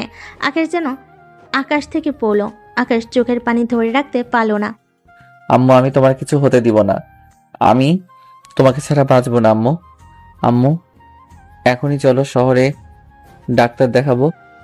না, আমার তেমন কিছু হয় নাই, মেডিসিন খাইলে ঠিক হয়ে যাব। ওই এসব মিথ্যা কথা বলছে। আম্মু তুমি মিথ্যা বলো না, আমি ডাক্তারের সাথে দেখা করে আসছি। আকাশ ওর আম্মুর কথা না শুনে ডাক্তারের সাথে দেখা করতে গেল। ডাক্তার বলল, সালাহ বেগমকে যত তাড়াতাড়ি অপারেশন করতে হবে, বেশি দেরি হয়ে গেলে পরে বাঁচানো মুশকিল হয়ে যাবে। আকাশ তার সাথে কথা বলে বের হয়ে তুলিকে কল দেয়। আকাশ কলটা রিসিভ করে বলল, আকাশ আন্টির কি অবস্থা? আম্মুর ব্লাড ক্যান্সার হয়েছে। আকাশের কথা শুনে তুলি চমকে যায়। তুলি আকাশকে বলে, আকাশ তুমি সিলেট চলে আসো, 3 দিন পর বড় ডাক্তার আসবে, ওনাকে নিয়ে আন্টিকে দেখাও। আচ্ছা, তাহলে আমি আম্মুকে নিয়ে আজ সিলেটের জন্য রওনা দিই। আচ্ছা আসো। আকাশ ফোনটা রেখে ওর আম্মুকে রিলিজ করে বাসে চলে যায়। বাসে গিয়ে সবকিছু গুছিয়ে রেখে সালাহ বেগম ব্যাগ গুছিয়ে সালাহ বেগমকে নিয়ে স্টেশনে গিয়ে 2টা টিকিট কেটে রওনা দেয় সিলেটের উদ্দেশ্যে। আকাশ ভাবতে লাগলো কি করবে, মাথায় যেন কাজ করছে না। আকাশ সিলেটে যেতে যেতে সকালেই নামলো। ট্রেন থেকে নেমে সিএনজি নিয়ে রূপাদের বাসে চলে গেল। সালাহ বেগম রূপার আম্মুর সাথে কথা বলছিল, আর এদিকে আকাশ রুমে বসে কান্না করছিল। তুলি এসে আকাশকে সান্ত্বনা দিতে লাগলো। আকাশ তুলি সকালে খাবার খেতে গেল। সবে একসাথে খেয়ে উঠল। তখনই সবে একই কথা বলল। রূপার আব্বু কথা বলে অফিস চলে গেল। তুলি রেডি হয়ে চলে গেল। আকাশ রুমে এসে ড্রেস চেঞ্জ করে নিল। তারপর 9টায় রাহেলা বেগমকে নিয়ে তুলি আর আকাশ বের হলো। হসপিটালে গিয়ে রূপা দেখে চলে আসছে। রূপা আকাশ আর তুলির সাথে কথা বলে আবার ভিতরে গেল। রাহেলা বেগম যেতে চাইল না, অনেক টাকা খরচ হয়ে যাবে, এই জন্য যেতে চায় না। আকাশ জোর করে নিয়ে যায়। আকাশ রাহেলা বেগমকে বলে, আম্মু আমি টাকা দিয়ে কি করব? যদি তুমি আমার লাইফে না থাকো, টাকা পরেও ইনকাম করা যাবে, তুমি হারিয়ে গেলে আমি তোমাকে কোথায় পাবো? আকাশ কথাগুলো বলে কান্না করতে লাগলো। তুলি রূপা শান্ত হতে বলে। তারপর ওরা 3 জন ভিতরে ঢুকলে রাহেলা বেগমকে আবার পরীক্ষা করার জন্য ডাক্তারের কাছে চলে যায়। ডাক্তারের কাছে গিয়ে রিয়া আকাশকে দেখে কিছু বলতে যাবে, তখনই তুলি রিয়াকে ইশারা করে কিছু বলতে না করলো। আকাশ ডাক্তারের সাথে কথা বলতে লাগলো। রিয়া রূপা আর তুলিকে বাইরে নিয়ে গিয়ে বলে, কি ব্যাপার, আদিত্যর সাথে ওই মহিলাকে আর ওখানে কি করে? ম্যাম ওইটা আকাশের আম্মু, আর প্লিজ এখন কোনো কিছু বলবেন না। ও এমনিতেই অনেক কান্না করতেছে। ওর আম্মুর কিছু হলে ওর মাথা ঠিক থাকে না। তোমরা এখনো বিশ্বাস করছো না যে ওই আমার স্বামী আদিত্য না? তোমাদের তো আমি সব দেখালাম, তারপরও বলবে আমি মিথ্যা বলছি? ম্যাম, এক রূপের 7টা মানুষ আছে, হয়তো তার ভিতরে আকাশের সাথে আপনার স্বামীর চেহারা মিলে গেছে। এটা কোনো অবিশ্বাস্য কিছু না। না, ওই আমার স্বামী, কারণ ও শরীরের ঘ্রাণ আমি ঠিকই চিনি। ওর কথা বলার ধরন, ওর কণ্ঠ, ওর চলার ধরন সব এক। হয়তো মানুষের চেহারার মিল থাকলে তো আর সব কিছু মিল হতে পারে না, তাই না? আর ওই যদি আপনার স্বামী হয়ে থাকে, তাহলে ফুপের কাছে ওই কি করে আর আপনাকে কেন চেনে না? ওই আমার উপরে রেগে আছে, তাই হয়তো এমন করছে।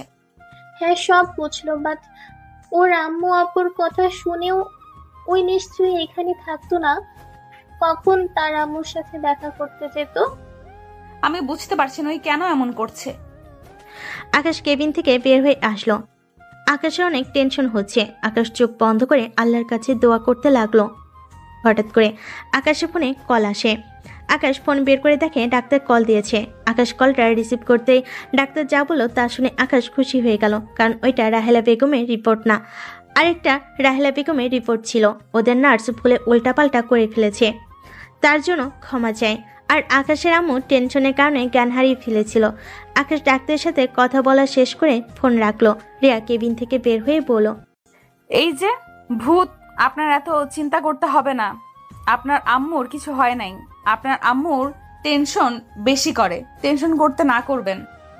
ধন্যবাদ, আমিও কেবল জানতে পারছি আমার আম্মু ঠিক আছে। রাহেলা বেগম বের হলে আকাশ রাহেলা বেগমকে শক্ত করে জড়িয়ে ধরে বলল, আম্মু তোমার পিছু হয় নাই। আম্মু তুমি একদমই ঠিক আছো। এখন যদি গ্রামে থাকতাম না, ওই নার্সের নাক ফাটিয়ে দিতাম। হালার জন্য আমি কতটাই ভয় পাইছিলাম। সরি আম্মু, কিন্তু ওই কাজটা কি করলো?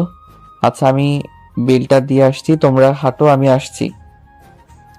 আকাশ চলে গেল। তখনই রিয়া পিছন থেকে বলল, আন্টি, আমার আপনার সাথে একটু কথা ছিল। হ্যাঁ মা, বলো। আপনি একটু আমার সাথে আসবেন? তুলি রূপা রাহেলা বেগমকে নিয়ে রিয়ার সাথে রেস্টরুমে চলে গেল। রাহেলা বেগমকে রিয়া বলল, এখানে কেন আনলে মা? কি বলবে বলো? ওইদিকে আমার পাগলটা আমাদের না দেখলে খুঁজতে শুরু করে দেবে। আন্টি, আকাশ কি আপনার নিজের সন্তান? রিয়ার কথা শুনে রাগ উঠে গেল। রেগে বের হয়ে আসতে গেলে রিয়া রাহেলা বেগমকে চেপে ধরে, একের পর এক প্রশ্ন করতে থাকে। রাহেলা বেগম কিছু বলে না। আমি জানি ওইটা আপনার সন্তান না। দেখেন, সত্যিটা বলেন। রাহেলা বেগমকে যখন জোরাজুরি করতে লাগলো, রাহেলা বেগম তখন সব সত্যিটা বলে দেয়। হ্যাঁ, আকাশ আমার সন্তান না। আকাশকে আমি 5 বছর আগে পেয়েছিলাম।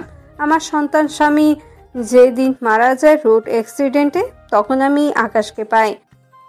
আকাশের চেহারা হুবহু আমার ছেলের মতোই দেখতে, তাই আমি আমার এক ছেলেকে হারিয়ে ওকে নিজের বুকে টেনে নিয়েছিলাম। ওকে যখন ডাক্তারের কাছে নিয়ে যাই, তখন ওই কাউকে চিনে না, ওর স্মৃতিশক্তি হারিয়ে গেছে, আর ওই আমাকে মা বলে ডেকেছিল। কথাগুলো বলে রাহেলা বেগম কান্না করতে লাগলো।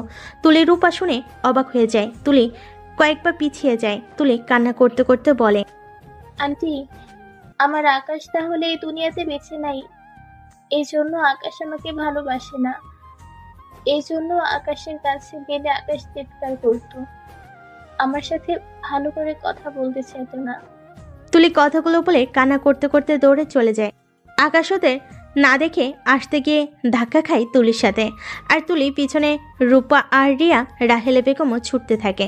আকাশ তুলিকে দেখে বলে, তুলি, কি হয়েছে? এইভাবে কান্না করো কেন? আমাকে ছেড়ে দেন, আমাকে ক্ষমা করে দিন। কথাটা বলে দৌড়ে তুলি চলে গেল। আকাশ অবাক হয়ে ওর আম্মু আর রূপার দিকে তাকিয়ে বলল, আম্মু, তুলিয়াপুর কি হয়েছে? আমাকে হঠাৎ করে আপনি বললো, আর এইভাবে কান্না কেন করছে? ওকে রান্না করতে দাও। ওর লাইফ থেকে ওর অনেক কাছের একটা জিনিস হারিয়ে গেছে। কি বলছো? কি হারিয়ে গেছে যার জন্য এইভাবে কান্না করছো? রূপা, চলো আমরা খুঁজে নিয়ে আসছি। চাইলেও আর ওই জিনিস খুঁজে নেওয়া সম্ভব না। বাসায় চলো। আকাশ দেখলো রাহেলা বেগমের চোখেও পানি। আম্মু, তোমার কি হয়েছে? তুমিও রান্না করছো কেন? খুবই কান্না করছি। আকাশ শোন। আম্মু বলল, তুই রিয়া ম্যামের সাথে তাদের বাসায় যা। আরে ধুর আম্মু, কি বলো? উনি কে জানো? আমি যে অফিসে জব করছি না, ওইটা ওনার শ্বশুরের অফিস।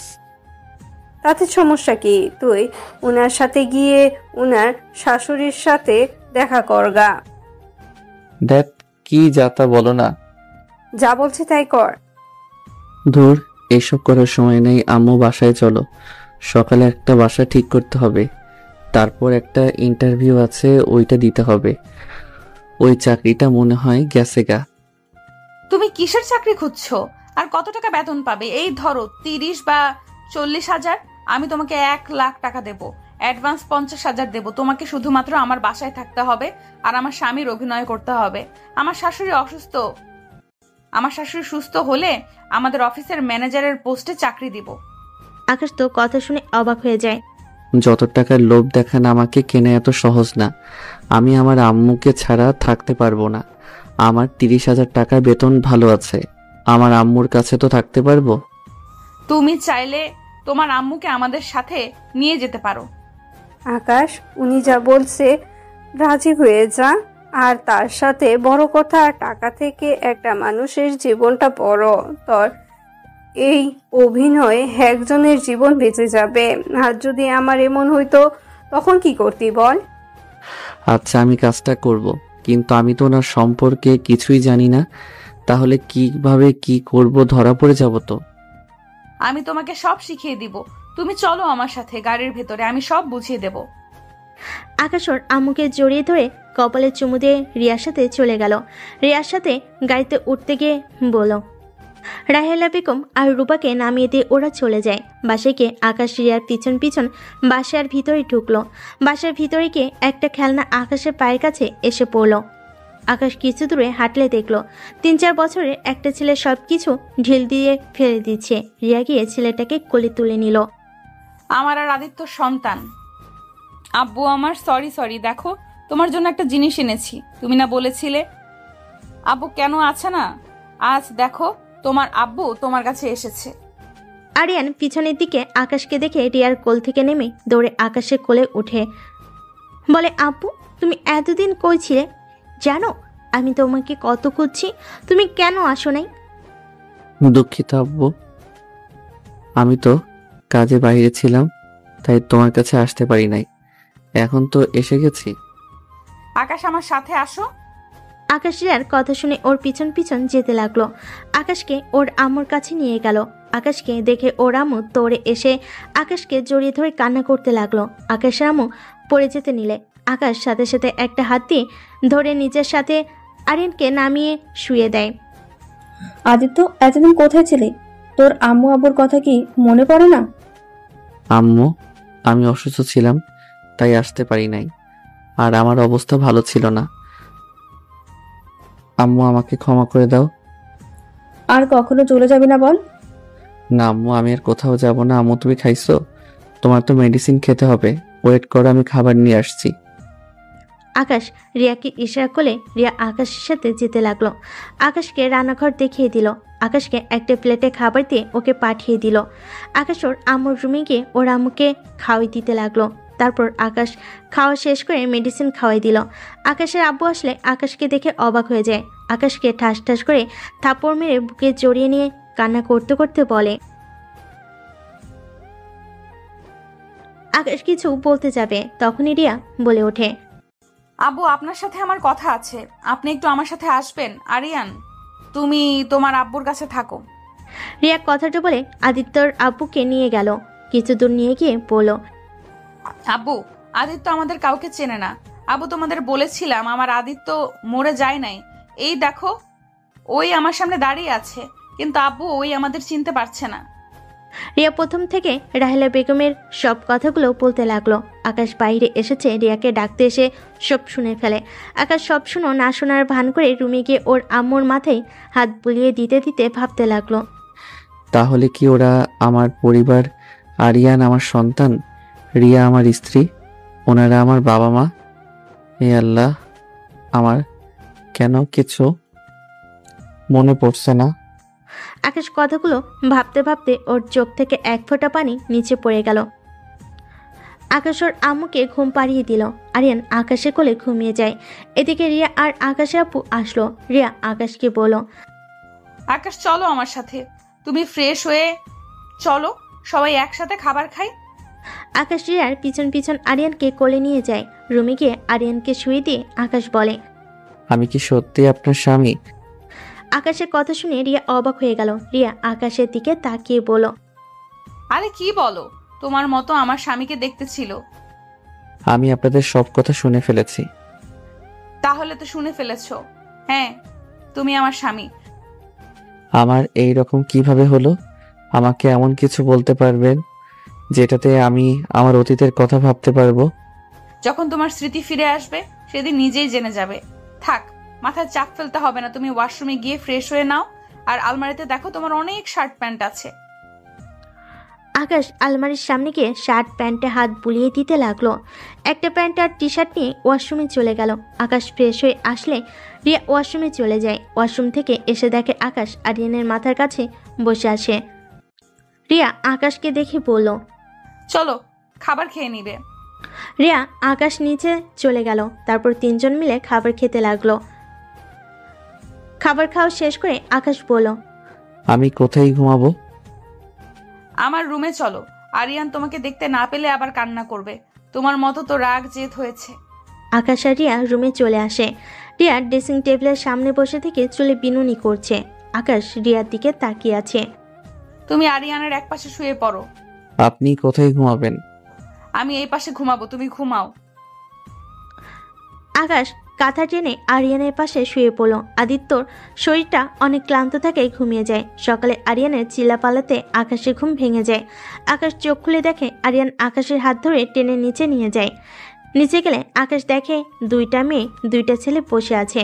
আকাশকে দেখে চারজন উঠে দাঁড়ালো। আকাশ কাছে গেলে দুজন আকাশকে শক্ত করে জড়িয়ে ধরে কান্না করে দেয়। আকাশ কিছু বুঝতে পারে না। রিয়া আকাশকে বলল, আকাশ এটা জুথি, এটা রাকিব, রনি, রাইমা, তোমার বেস্ট ফ্রেন্ড। কেমন আছো তোমরা? তুই কি সত্যি আমাদের চিনতে পারছিস না?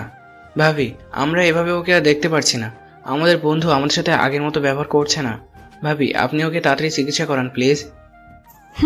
করব, কিন্তু ওর জীবনের ঝুঁকি হয়ে যায়, যার জন্য ভাবছি আম্মু একটু সুস্থ হোক। আম্মু সুস্থ হলে তখন আম্মুকে সব বুঝিয়ে ওকে লন্ডনে নিয়ে গিয়ে ভালো ডাক্তার দেখাবো। আমি আর এভাবে ওকে আর দেখতে পারছি না। আর সুইটি এসব শুনে ওর সাথে দেখা করতে আসলো না। ও এখনো নিজেকে দোষী ভাবে নিয়েছে। ওই দিন পাগল হয়ে যাবে। আমি কি করব বুঝতে পারছি না। একদিকে ওর স্মৃতিশক্তি নাই, অন্যদিকে সুইটি পাগলে পরিণত হয়ে যাচ্ছে। সুইটি নামটা কেমন যেন চেনা চেনা লাগছে। সুইটিকে আমার কাছের কেউ? সুইটি তোর বেস্টু, যাকে ছাড়া তুই কিছু ভাবতে পারিস না। উনি আমার কথা শুনে আমার সাথে দেখা করতে আসলো না? ওই তোর এই অবস্থার জন্য নিজেকে দাবি করে। ওই তো নিজের জীবন দিয়ে দিতে চেয়েছে অনেকবার। আচ্ছা থাক, আমি বাসায় যাব। ওই কখন কি করে বসে বলা যায় না। ভালো থাক দোস্ত। সবাই ওর থেকে বিদায় নিয়ে চলে গেল। রিয়া মনে মনে ভাবল, তুমি স্মৃতি হারিয়েছো, কিন্তু তার নামটা আজও ভোলো নাই। এখনো তোমার তার নাম শোনা শোনা লাগে। আমি তোমাদের জীবনে এসেছি, সব এলোমেলো করে দিয়েছি। আমাকে পারলে ক্ষমা করে দিও আদিত্য। রিয়া কথাগুলো ভেবে নিজের চোখের পানি ফেলতে লাগলো। আকাশ তাকাতে গেলে সাথে সাথেই চোখের পানি মুছে ফেলল। আদিত্য, আমার মনে হয় তোমার সুইটির সাথে একবার দেখা করা উচিত। আচ্ছা, পরে দেখা করব। এখন আম্মু কি অবস্থা? উনি ঘুম থেকে উঠছে কি? আকাশ কথাটা বলে ওর আম্মুর রুমে চলে গেল। রুমে গিয়ে ওর আম্মুর সাথে কথা বলতে থাকে। কথা বলা শেষ করে তার জন্য রান্না করতে যায়। রান্না করে তাকে খাওয়াই দিতে লাগলো। মেডিসিন খাওয়াই দেয়। এভাবে বেশ 1 মাস কেটে যায়। এখন আকাশ আম্মু অনেকটা সুস্থ হয়ে গেছে। আর রিয়া রাহেলা বেগমকে নিয়ে আসে। আকাশ আর ওর আম্মু বসে আছে। রাহেলা বেগমকে দেখে আকাশ উঠে শক্ত করে জড়িয়ে ধরে বলল, আম্মু কেমন আছো? তুমি তো এই 1 মাস আমার ফোনও ধরো নাই, আমার সাথে যোগাযোগও করো নাই। আম্মু, তুমি আমাকে এভাবে ইগনোর কিভাবে করলে? তুমি জানো আমার কতটা কষ্ট হইতো। তুমি সব নিজেকে আর আমাকে কেন কষ্ট দিলে? আকাশের ব্যবহার দেখে আর কথাগুলো শুনে আকাশ আম্মু অবাক হয়ে যায়। একবার রিয়ার দিকে তাকায়, একবার আকাশের আব্বুর দিকে, আবার আকাশ আর রাহেলা বেগমের দিকে তাকায়। আদিত্য, উনি কে? তুই ওনাকে আম্মু কেন বলছিস? আম্মু, আমি তোমাকে বুঝিয়ে বলছি। রাহেলা বেগম পরে সবকিছু ওকে বলে দেয়। এদিকে রাহেলা বেগম কান্না করতে লাগলো। আকাশের আম্মু রাহেলা বেগমকে বলল, বোন, তুমি আমার সন্তানকে বাঁচিয়েছ। তুমি আমার সন্তানকে এত ভালোবাসা যত্ন করে রেখেছ। তুমি ভেবো না আমি তোমার থেকে এই সন্তান কেড়ে নেব না। বোন, তোমার তো আমার ছেলে ছাড়া কেউ নেই, আর আমারও আমার সন্তান ছাড়া কেউ নেই। তাই আমি বলছি তুমি আমাদের সাথে থাকতে পারো। তাহলে আদিত্য দুটো মা একসাথে থাকলো। আমিও সন্তানহারা হলাম না, আর তুমিও না। আপনার কথা শুনে মনে অনেকটা শান্তি লাগছে। আমার ছেলেটা এখন আমাকে চিনে, আমাকে ছাড়া থাকতে পারে না, কিন্তু স্মৃতি ফিরিয়ে আসলে আমাকে যে ভুলে যাবে, তার থেকে আপনার কাছে থাক, আমি নিঃসন্তান হয়েই থাকি। আকাশ রাহেলা বেগমের কথা শুনে মনে অনেক কষ্ট পেল। আকাশ রাহেলা বেগমের দিকে তাকিয়ে বলল, আম্মু ভুলে যাওয়ার তাহলে তোমাকে 5 দিন আগে ভুলে যেতাম। আমি কাউকে ভুলি নাই, আমার স্মৃতিশক্তি তো 5 দিন আগে এসেছে। কি তাহলে তুই সব জেনেও আমার সাথে অভিনয় করে গেছ? অভিনয় করি নাই, আমি তোমাকে অনেক ভালোবাসি আম্মু, তোমাকে ভুলা সম্ভব না। তাহলে তুমি আমাদের চিনতে পারছো? হ্যাঁ, কিন্তু সেই দিন রাগ এখনো ছিল, আর আমি 5 দিন আগে এসেছিলাম। আরিয়ানকে দেখে ভেবেছিলাম তুমি ওই ছেলেটাকে বিয়ে করে নিয়েছো। ওই ছেলেটা আর তোমার সন্তান আরিয়ান। হঠাৎ করে গাড়ির ভিতরের কথা মনে পড়ে যায়, তখন বুঝলাম আরিয়ান আমার সন্তান। আর আম্মু, আমি তোমাকে কতটা ভালোবাসি তুমি ভালো করে জানো। তারপরও তোমার আমার উপরে এই বিশ্বাস, আমি স্মৃতিশক্তি ফিরে পাইলে তোমাকে ভুলে যাব। আকাশ, আমাকে ভুল বুঝিস না বাপ। কি করব বল? তোর স্মৃতি নাই বলে তুই তোর আব্বু আম্মু স্ত্রীকে ভুলে গেছিলি, আর আমি তো তোকে গর্ভে ধারণ করিনি। সেখানে স্মৃতি আসলে ভুলে যাওয়া তো কথা। আম্মু, কিছু বলার নাই, তোমাকে আমি ভুলে গেছি আম্মু, তোমাকে ভুলে গেছি।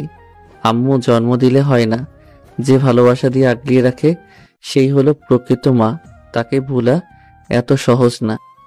রাহেলা বেগম আকাশকে জড়িয়ে ধরে বলে, সরি, আমার ভুল হয়ে গেছে, আমাকে ক্ষমা করে দে।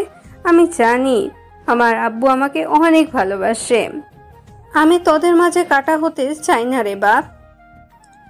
কাটা কেন হবে? আজ থেকে আদিত্য 2টা আম্মু হলো, আর আপনিও আজ থেকে এখানে থাকবেন। বাহ, তাহলে আমার 2টা শাশুড়ি হয়ে গেল। আদর তো অনেক পাবো তাহলে।